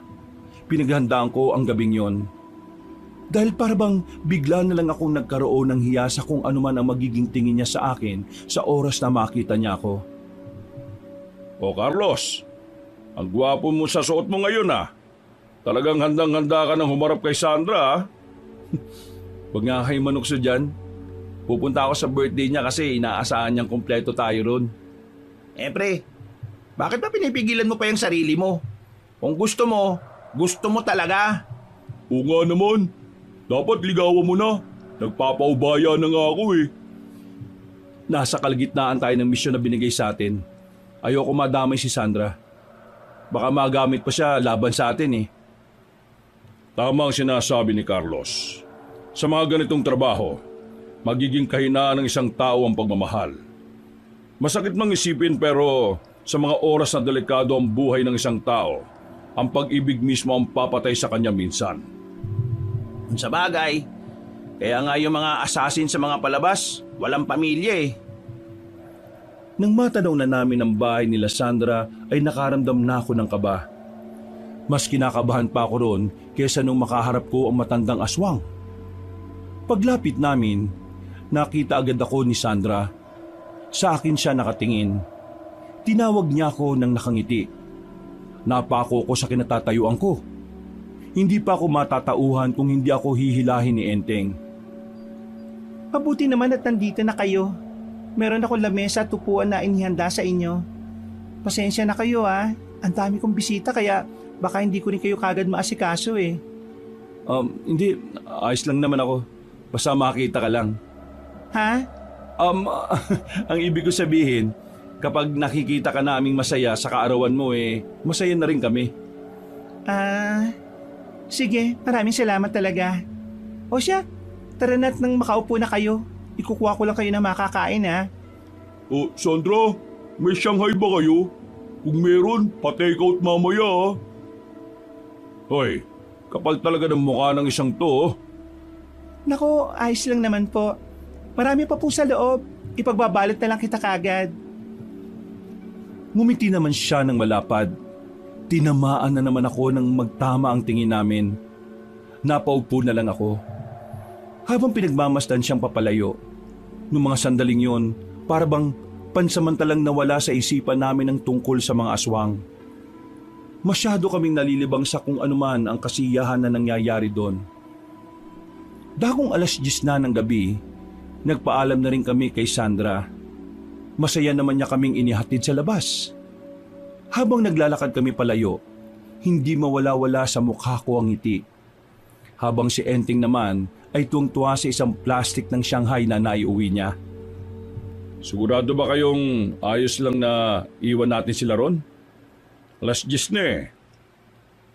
Napatigil ako sa tanong na yun ni Sir Epi na parabang bigla kong sinampal ng katotohanan. Agad na pumasok sa utak ko ay ang mga aswang. Bakit sir? May napapansin ka bang kakaiba kanina? Wala naman. Pero hindi maganda yung pakiramdam ko kanina habang naroon tayo eh.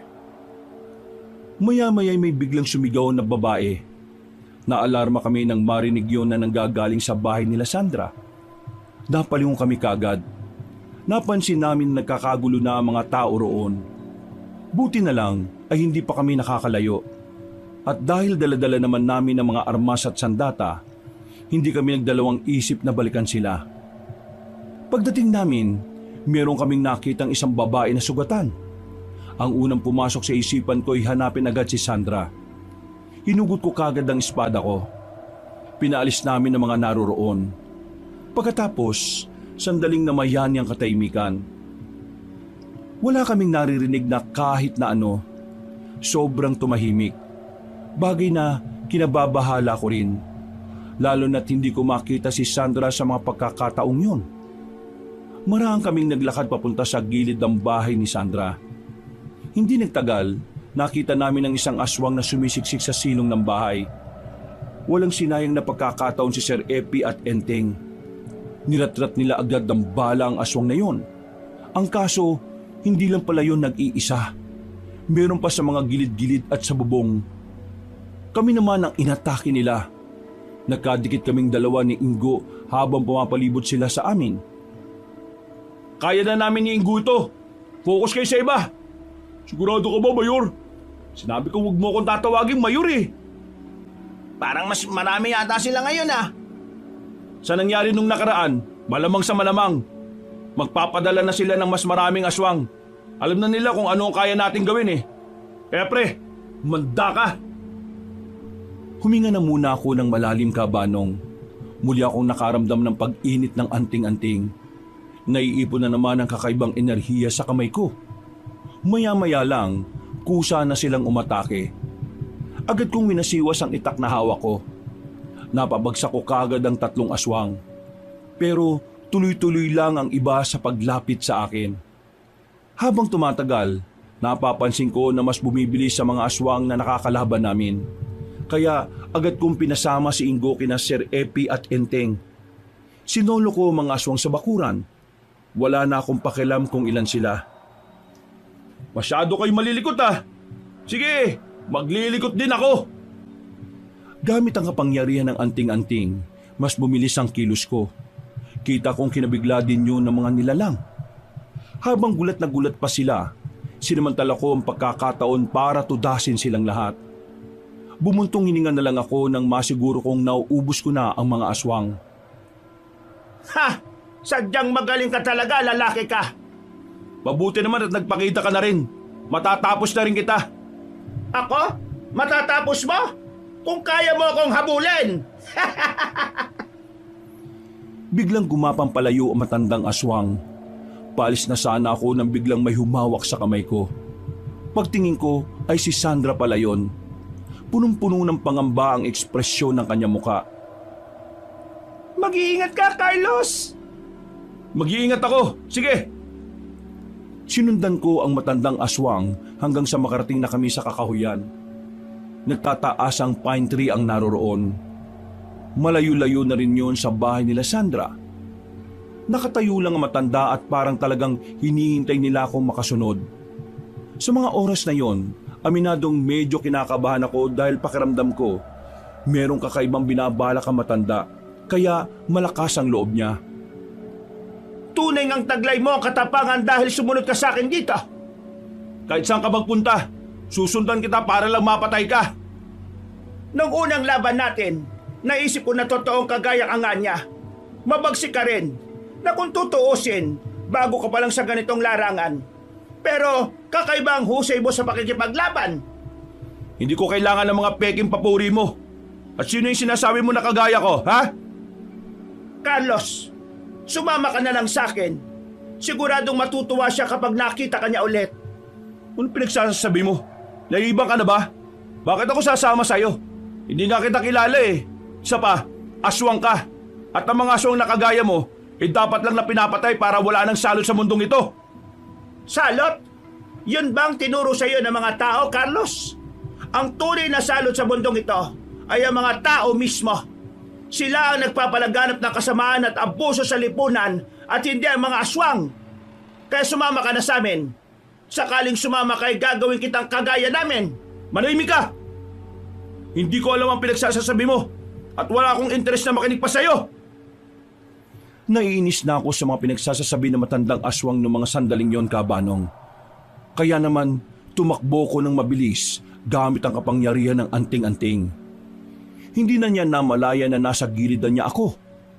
Hinataw ko ng malakas ang espada. Tinamaan siya sa braso. Sumirit naman agad ang dugo mula roon.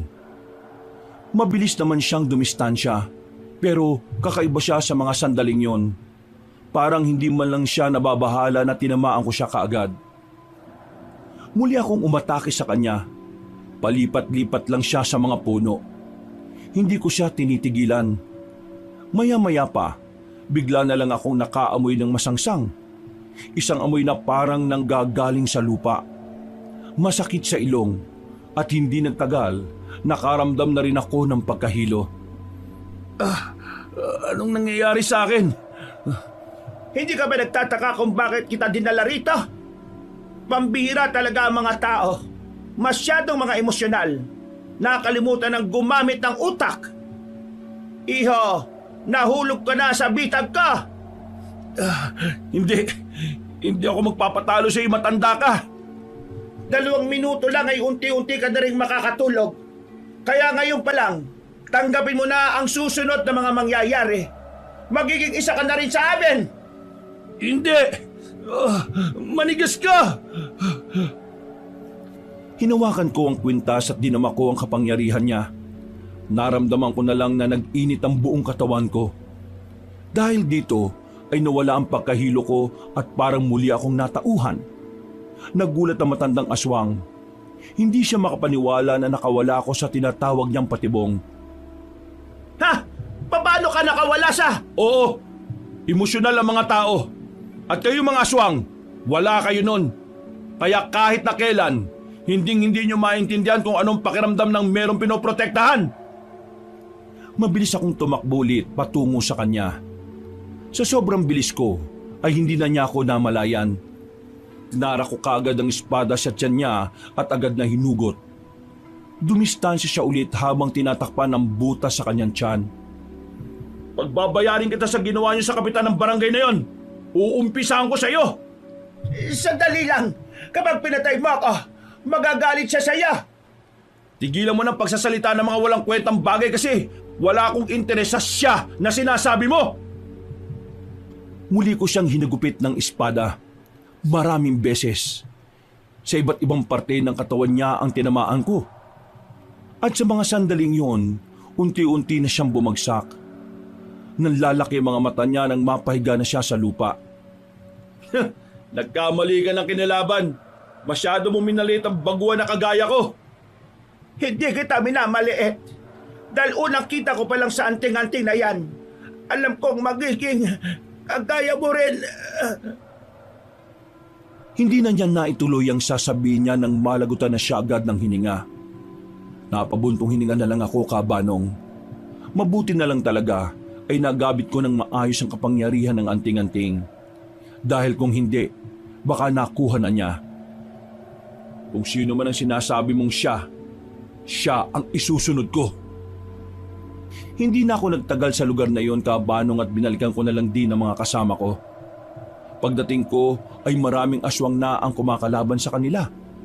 Kaya naman, mabilis ko silang nilapitan at saka pinagtatataga ng espada. Karamihan sa kanila ay napatay ko, pero ang iba naman ay nagmamadaling gumapang paalis. Ayos ka lang ba, Carlos? Oo, ayos lang po ako. Napatay ko na yung matandang aswang. Kung ganun di tapos na. Hindi pa ito matatapos hanggat hindi pa natin naililigpit yung pinakapinuno. Nasa mga bunga pa lang tayo eh. Wala pa ang pinakaugat. Carlos, nasaktan ka ba? Hindi naman. Ayos lang naman ako. Sa mga bisita mo, kumusta naman sila?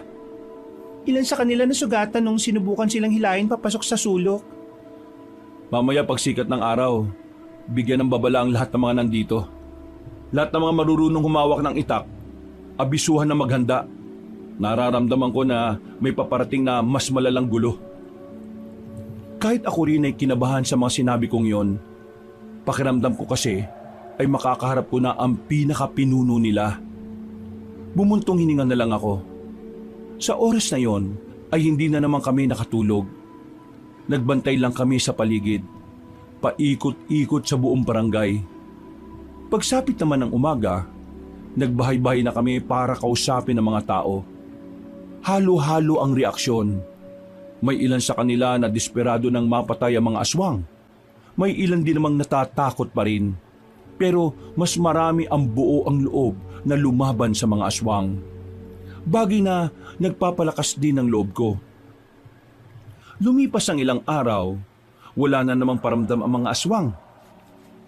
Matapos naming matalo ang mga unang lumusob, tila biglang nagkaroon ng pansamantalang kapayapaan ng barangay. Sinubukan ko rin maglibot sa mga gubat, pero wala akong makitang palatandaan o bakas man lang ng mga aswang. Pero hindi yun naging dahilan para maging kampante kami. Cheers para sa unang tagumpay! Ang galing talaga natin. Tingnan nyo, wala na ang mga aswang. Natakot na siguro. Saka ka na magdiwang kapag napatay na natin ang mismong pinuno nila. Ni hanggang ngayon nga hindi pa nagpapakita.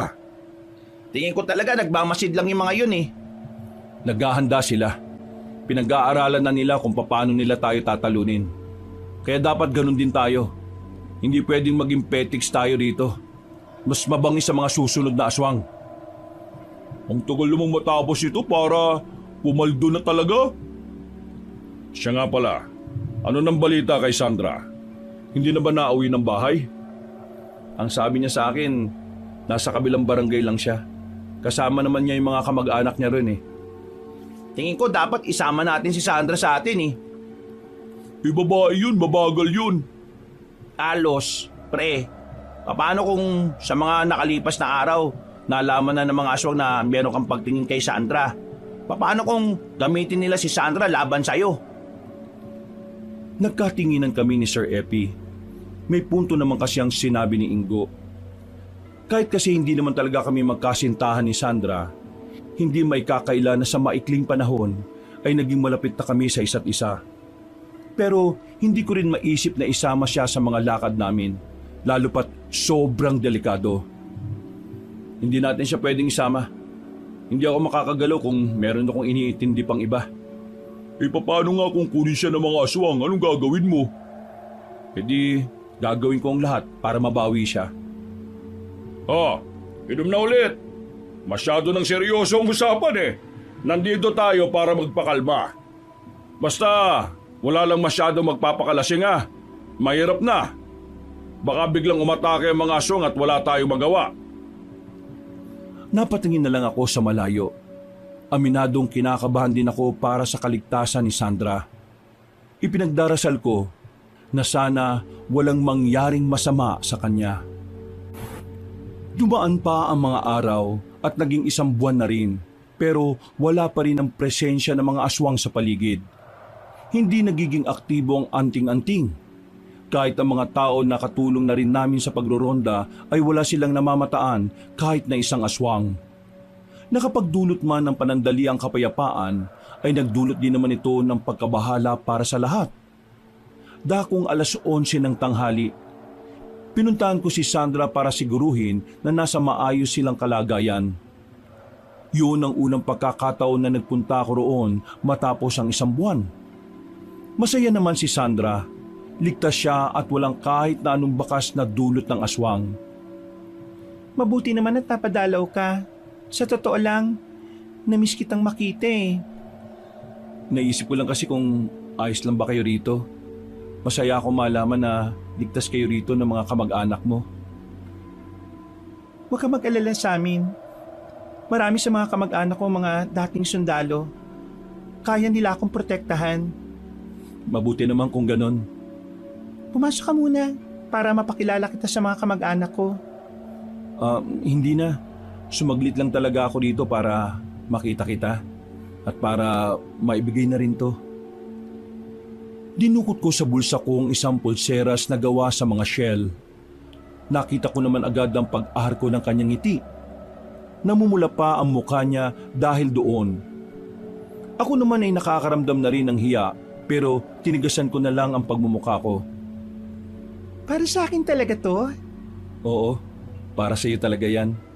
Binili ko yan sa bayan. Ang ganda. Maraming salamat ah. Binigay ko na yan sa iyo dahil hindi ko alam kung may bibigay ko pa yan sa ibang araw. Bakit? Anong ibig mong sabihin? Bakit parang kung magsalita ka mawawala ka? Masama ang kutob ko eh. Kaya gusto ko lang na maging handa. Nanggugulo na naman ba ang mga aswang? Hindi. Wala pa rin silang paramdam. Yun ang kinatatakot namin. Kaya kung ano man ang mangyari, Sandra, palagi mong ililigtas ang sarili mo ah. Nakita ko ang lungkot sa mga mata niya, pero ngumiti na lang ako ng pilit. Hindi na rin ako nagtagal doon at nagpaalam na rin ako. Nang makabalik na ako sa mga kasama ko sa barangay, agad akong sinalubong ni Ingo. Pre, O bakit? Anong balita? si Enteng, may namataan siyang aswang kanina sa palengke. Parang normal na tao lang daw eh. Pero naginala siya nung biglang nagmadali yung lalaki nung makita siya na may hawak na sandata. Yung mga tao, nasabihan na ba sila? Oo, naabisuhan na namin sila. Sige, mukhang nagmamasid-masid na sila. 2:00 pa lang ng hapon ay inihanda ko na ang mga tao. Bandang 4:00, nakapwesto na ang lahat sa kani-kanilang bakuran. Habang kami naman, magkakasamang rumoronda kahit na maliwanag pa naman ang paligid. Sa kalagitnaan ng pagronda namin, bigla na lang naging aktibong anting-anting. Pero hindi siya mainit. Para lang siyang hindi mapakali habang suot ko. Bagay na ipinagtataka ko dahil yun ang unang beses na nagkagano ng anting-anting. Bakit, Kosa? Ano nangyayari? Yung anting-anting, nag-iba yata ng ugali. Huh? May ugali pala yan? Ibig ba sabihin yan may aswang na sa paligid? Hindi ko alam eh. Hindi naman ganito ang anting-anting kapag may aswang. Umiinit siya kapag may nararamdaman siyang aswang sa paligid. Pero ngayon, hindi eh. Mukhang mas kakaiba yung makakalaban natin ngayon. Kung maghiwa-hiwalay kaya tayo, Sir Epi, doon kayo. Dito naman kami ni Ingo. Agad kaming nag-iba ng direksyon. Mga ilang sandali pa, naging aktibo na naman ang anting-anting. Hindi pa rin siya umiinit. Habang naglalakad kami, bigla na lang may lumitaw sa bandang gilid. Nang makita ko ang mukha niya ay labis akong nagulat. Kahit singgo ay hindi rin makapaniwala. Nakangiti ang isang matandang lalaki sa harapan namin. Ang matanda na inakala kong namatay na noong nasa kulungan pa lang ako. Ang matanda na matagal ko nang gustong makita. Kinusot-kusot ko pa ang mga mata ko noon sa paniniwalang baka ako'y nananaginip lang. Pero totoo ang nasasaksihan ko. Si Lolo Adoy ay buhay na buhay. Lolo Adoy? akala ko hindi mo ako makikilala eh. Masaya akong makita ka. Nakalaya ka na pala po. Buti naman. Lolo Adoy, bakit kayo buhay? Ang sabi nila, tumalong ka raw sa ilog eh. Carlos, sumama ka na sa akin. Mamuhay tayo ng malayo sa mga tao. Bagong kabanata, bagong kapalaran. Sa sinabi pa lang yon ng lolo ko, ay nagduda na ako. Hindi kasi siya ganun magsalita. Parang merong nagbago sa kanya. Anong sinasabi niyo, Lo? Sigurado ka bang ikaw yan, Lolo Adoy? Bakit naman hindi? Nakikita mo naman, buhay na buhay ako. Pre, wag kang maniniwala. Patay na ang lolo mo, matagal na. O sige, kung ikaw nga si Lolo, paano mo ipapaliwanag ang kamatayan mo 3 taon na nakakalipas? Totoo namang namatay ako. At hindi ako basta namatay. Pinatay ako. Hindi ako tumalon. Itinapon ako sa ilog. Papunta sana ako sa kulungan nung araw na yon para sana dumalaw sa iyo. Kaso, isang krimen ang nasaksihan ko. Nakita ko ang lahat ng nangyari. Tumakbo ko kagad sa takot na baka may makaalam na meron akong nalalaban. Kinabukasan, nagulat na lang ako nang biglang may humablot sa akin. Alam nila na nakita ko ang nangyari, kaya iniligpit nila ako. Itinapon nila ako sa ilog matapos bugbugin. Pero ang hindi nila alam, muli akong nabuhay. Nagkaroon ako ng pag-asang makaganti sa kanila sa pamamagitan ng yanggaw. Ho? Anong yanggaw? Wala na akong buhay nang matagpuan ako ni Erna sa gilid ng ilog. Para may salba ko, kinailangan kong sumailalim sa yanggaw. Sa muli kong pagdilat, alam kong hindi na magiging gaya ng dati ang magiging buhay ko. Palagi ako natatakam sa hilaw na karne. Palagi akong gutom at ang lakas na ng pandama ko. Hindi ako maniniwala. Kalokohan lang ang lahat ng ito. Isa na akong aswang po. Ito na ang bago kong buhay. Kaya sana samahan mo ko sa bagong kabanata ng buhay ko. Iwan mo na mga kasama mong mga tao na balang araw iiwan ka rin naman. Halika na. Sumama ka na sa akin. Hindi ikaw si Lolo! Hindi na ako nakapagpigil pa, Kabanong. Tumakbo na ako papalapit sa kanya. Nanatili lang siyang nakatayo, na parabang hindi man lang siya nakaramdam ng takot sa gagawin ko. Nang kakaunting distansya na lang ang layo niya sa akin, nagtaka ako nang biglang hindi ko na naramdaman ang kapangyarihan ng anting-anting. Parang naging normal na kwintas na lang yon. Pagtingin ko kay Lolo Adoy, nakangiti na siya sa akin ng nakakaloko. Nakakatakot ang ngiti niya. Parang inihahatid ako ng ngiting yon papunta sa impyerno. Alam mo ba kung bakit ayaw gumana ng anting-anting na suot mo? Kasi ako may-ari niyan eh. Hindi niya gustong kalabanin ng kanyang amo. Kaya naman na po, wala kang magagawa ngayon. Hindi mo ko masasaktan. Kaya kung ako sa'yo, sumama ka na lang sa akin. Hindi ako sasama sa'yo. Ang lolo ko'y matagal nang wala. Hindi na ikaw yun. Ako pa rin ang lolo mo. Ang lolo mong nangarap na makapunta tayo sa ibang bansa. Ang lolo mong nag-alaga sa iyo ng bata ka pa. Ang lolo mong kasama mo sa hirap ng buhay ngayon. Walang nagbago sa akin, Carlos. Ang tanging nadagdag lang naman sa akin ay ang kakaibang lakas na meron ako. Ikaw ba? Ikaw bang pinuno? Ikaw bang leader ng mga aswang? Ako nga po. Wala nang iba. Kaya nga kung sasama ka sa akin, magiging isa ka sa amin at mas lalo mong maiintindihan na mas masarap mamuhay ng mas mataas ka sa mga tao. Hindi! Hindi ganyan ang turo sa akin ng lolo ko. Kaya hindi ako makakapayag na mapunta sa inyo. Bigla ko nalang dinampot ang malaking bato sa gilid. Pinukol ko yun sa direksyon kung saan naroroon si Lolo Adoy. Tinamaan siya sa noo. Umagos ang dugo pero wala lang yun kay Lolo Adoy. Mas lalo pa siyang natuwa. Mas lalo pa siyang nagpakita ng nakakatakot na tingin. Carlos, pag-isipan mo ng maigi ang sinasabi ko. Sige, babalikan kita ulit. Hintayin mo lang. Tumalikod na si Lolo Adoy. Ako naman ay napako sa kinatatayuan ko. Kahit si Ingo ay hindi rin nakapagsalita. Windang na windang kami sa mga revelasyon. Hindi ko talaga inaasahan na buhay pa ang lolo ko at siya pa ang naging pinuno ng mga aswang. Ang aswang na kailangan kong paslangin ay ang lolo ko pa mismo. Bagay na hindi ko alam kung makakaya ko bang gawin. Kahit kasi ibang lolo ko na ang nakausap ko, pakiramdam ko'y naroon pa rin ang dating lolo na nakilala ko. Wala kaming nakita ron. Ano nangyari dito? Nakita namin ang pinuno ng mga aswang. Pinuno ng mga aswang? Nasaan na? Wala na. Umalis na. Bakit nyo pinalis? Bakit wala kayong ginawa? Yun ang pinuno ng mga aswang na dapat unahin natin patayin. Yung pinuno ng mga aswang, walang iba kundi si Mang Adoy, yung lolo niya.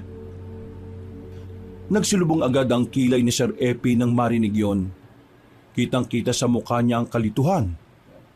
Lumapit siya sa akin para kumpirmahin ang sinasabi ni Ingo. Magsalita ka nga, Carlos. Totoo bang sinasabi ni Ingo? Oo, totoo yun. Si Lolo ang pinuno. Teka lang. Paano naman magyayari yun? Di ba ang sabi mo, wala na ang lolo mo? Bakit nabuhay ulit? Nang malunod siya sa ilog, merong isang matandang babae na sumagip sa kanya. Pero hindi lang yung basta sagip. Para mabuhay siya, ginawa siyang aswang. Yanggaw ang tawag nila ron. Nabuhay nga si Lolo, pero sobrang layo na niya sa dati. Pero pinatakas mo pa rin siya kasi lolo mo siya. Nabigla lang ako sa nangyari. Siya ang pumatay sa nanay ko! Oo, alam ko. Alam mo naman pala eh. Pero pinatakos mo yun kasi lolo mo yun. Hindi mo man lang ako inisip, Carlos. Sinabi ko sa iyo ang dahilan kung bakit ako naririto. Pero anong ginawa mo? Pinatakos mo lang na wala ang kapangyarihan ng anting-anting na dala ko. Siya ang kinikilala ng anting-anting. Kaya kahit kalabanin ko sa kanina, hindi rin naman ako mananalo eh. Pero ang katotohanan na mas pinili mo siyang patakasin ay isa lang ang ibig sabihin sa akin. Mas matimbang pa rin sa iyo ang lolo mo kumpara sa kapayapaan na pinangarap ng mga taga rito. Hindi totoo yan! Patunayan mo! Tama na nga yan. Hindi naman dapat tayo nag-aaway dito eh. Aswang ang kalaban natin. Kosa, ano ba kasi talaga ang nararamdaman mo nang malaman mong lolo mong pinuno ng mga aswang? Naamin ko. Nung una, ang saya ko kasi nakita ko siyang buhay. Nakausap ko siya. Pero hindi na siya ang lolo ko. Patay na ang lolo ko na minahal ko. Iba na siya. Kaya ngayon, gagawin ko kung ano ang tama. Hindi na nagsalita si Sir Epi. Nauna na siyang umalis. Naiintindihan ko naman ang nararamdaman niya kaya hindi ko na lang din siya kinontra pa. Mga ilang sandali lang ay bumalik na rin muna kami sa bahay. Doon na lang kami nagpalipas ng oras. Hindi kami nakikibuwa ni Sir Epi. Tulala lang ako. Malalim ang iniisip. Bumalik sa alaala ko ang mukha ni Lolo Adoy. Kahit nakangiti siya ay parang hindi ko na makilala ang dating siya. Hinawakan ko ang anting-anting. Isa pa yun sa pinoproblema ko. Hindi ko alam kung paano ko siya lalabanan gayong wala ang anting-anting na inaasahan ko. Pre, pasensya na ah. Nadulas dila ako kanina eh. Wala yun. Kahit naman hindi mo sabihin, sasabihin ko pa rin naman sa kanila eh. Paano yan? Sigurado ka ba na talagang kakalabanin mo lolo mo? Kaya mo ba talaga siyang patayin? Ingo, pre, kailangan kong kayanin. Gusto ko na rin makapagpahinga na siya ng maayos. Huminga na lang ako ng malalim, Kabanong. Kinabukasan, muli naming tinipon ng mga tao at sa pagkakataon na yon ay mas marami na sila dahil nakumbinsi na rin nilang sumama ang iba pa nilang mga kamag-anak. Dahil dito, kahit na papaano ay napanatag ang kalooban ko na kakayanin nilang palagan ng mga aswang. Mabilis na lumipas ang mga oras. Sumapit na rin ng 5:00 ng hapon. Madilim na dahil sa kulimlim na ng hapon. Nakabuo na kami ng magandang plano noon. Kaya nang masiguro naming nakapwesto na ang mga residente, sinimulan na namin kung ano ang napag-usapan. Lo! Nandito na ako! Alam kong nandyan ka! Lumabas ka! Mag-usap tayo! Halos 5 minuto rin yata akong sigaw ng sigaw sa gubat. Maya-maya lang, lumabas na rin si Lolo mula sa likuran ng malaking puno. Nakangiti pa rin siya na parabang masaya siya sa ikalawa naming pagkikita. Ala pa! Naisip ko na rin ba na walang kwenta ang pagiging tao? Nakapagdesisyon ka na ba? Sasama ako sa inyo, pero meron akong kondisyon. Anong kondisyon? Nako, kahit na kailan, palaging may kapalit eh, no? Naalala ko pa nung bata ka. Hindi ka susunod kapag hindi ka binibigyan ng pera. O siya, sige. Ano ba yan? Kapag sumama na ako sa inyo, lubayan nyo na ang mga tao sa barangay na ito. Huwag nyo na silang guguluhin. Huwag na kayong papatay ng tao. Mahirap yung gusto mong mangyari. Kasi, saan naman kami kukuha ng kakainin? Pero sige, dahil na po kita, pagbibigyan kita. Sumama ka na sa akin at hindi ko na sila guguluhin. Kaswal lang akong naglakad papunta sa kanya. Nang makalapit na siya sa akin, ay bigla niya akong niyakap. Pagkakataon ko na yon para gawin ang binabalak namin. Hinugot ko kagad ang espada niya at saka akmang itatarak sa kanya.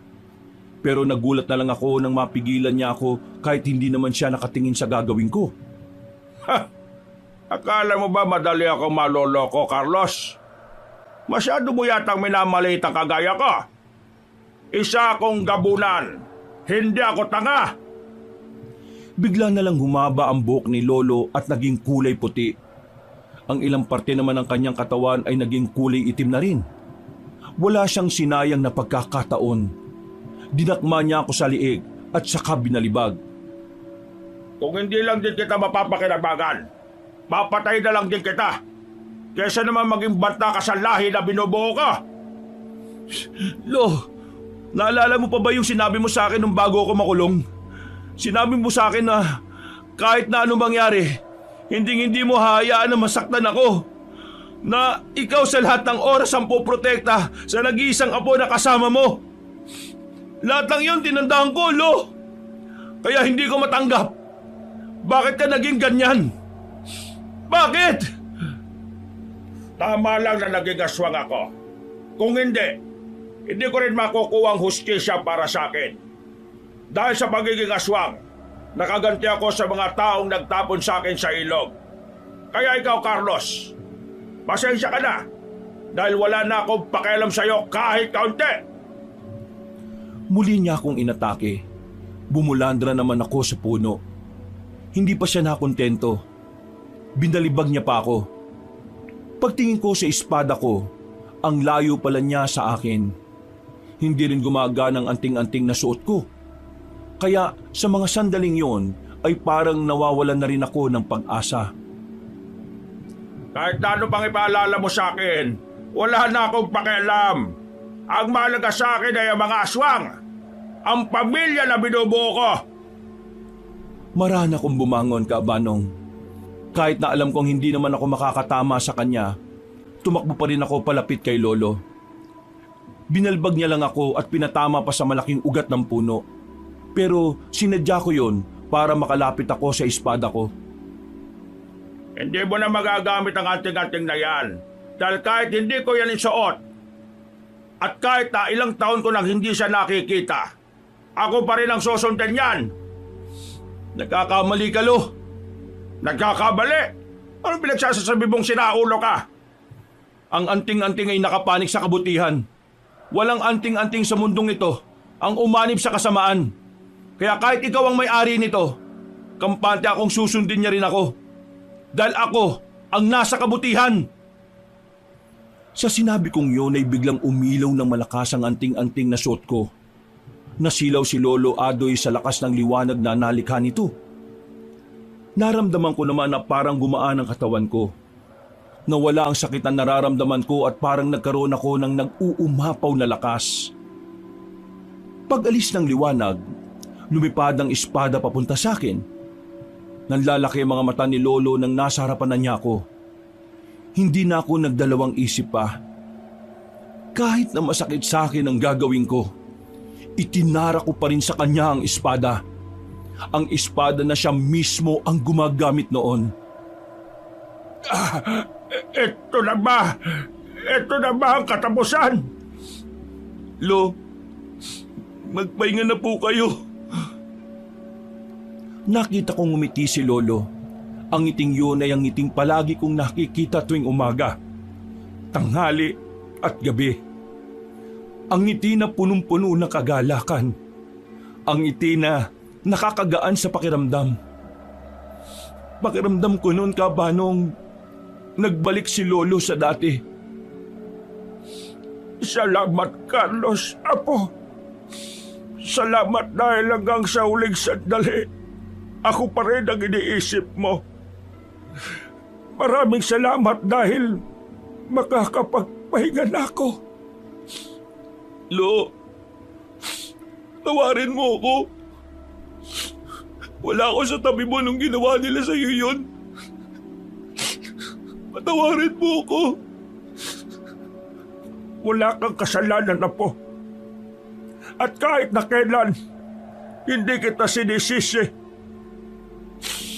Apo, ang anting-anting at espada, ingatan mo sila tituring mong mga anak. Ikaw na ang bagong nagmamayari niyan. Apo, mahal na mahal. Hindi na naituloy ni Lolo ang kanyang sasabihin nang tuluyan na siyang malagutan ng hininga. Dinatnan ako nila Sir Epi na yakap-yakap na ang walang buhay na katawan ng lolo ko. Masakit ang nangyari para sa akin. Pero sa kabilang banda, pinagpapasalamat ko na lang din yon dahil nabigyan na ng kapayapaan ng mga tao. Nakuha na rin ng mga tao ang hustisya para sa mga mahal nila sa buhay na nabiktima ng mga aswang. Naubos namin ang mga aswang. At sa aming pagkapanalo, bagong kabanata ang aming sisimulan. Sa barangay na yun mismo na rin ako nanirahan. Naging magkasintahan kami ni Sandra at kalaunan ay nagkaroon na rin ng 2 anak. Mula noon, Kaabanong, namuhay na ako ng payapa. Masaklap man ang nangyari sa aking nakaraan, pero unti-unti akong nakakausad dahil sa mga taong nagmamahal sa akin. Minsan, may parte ng buhay natin na talagang sasaktan tayo ng sobra. Pero ang parting yun pala ang lalong magpapatibay ng ating sarili para harapin ang bawat laban ng buhay. Hanggang dito na lang muli. Ako po si Carlos at ito ang aking kwento. Mga kabangers, mga kayanggaw, si Kaabanong po. Bago tayo magwakas ay nagpapasalamat po ako sa mga sumubaybay ngayon sa ating kwento.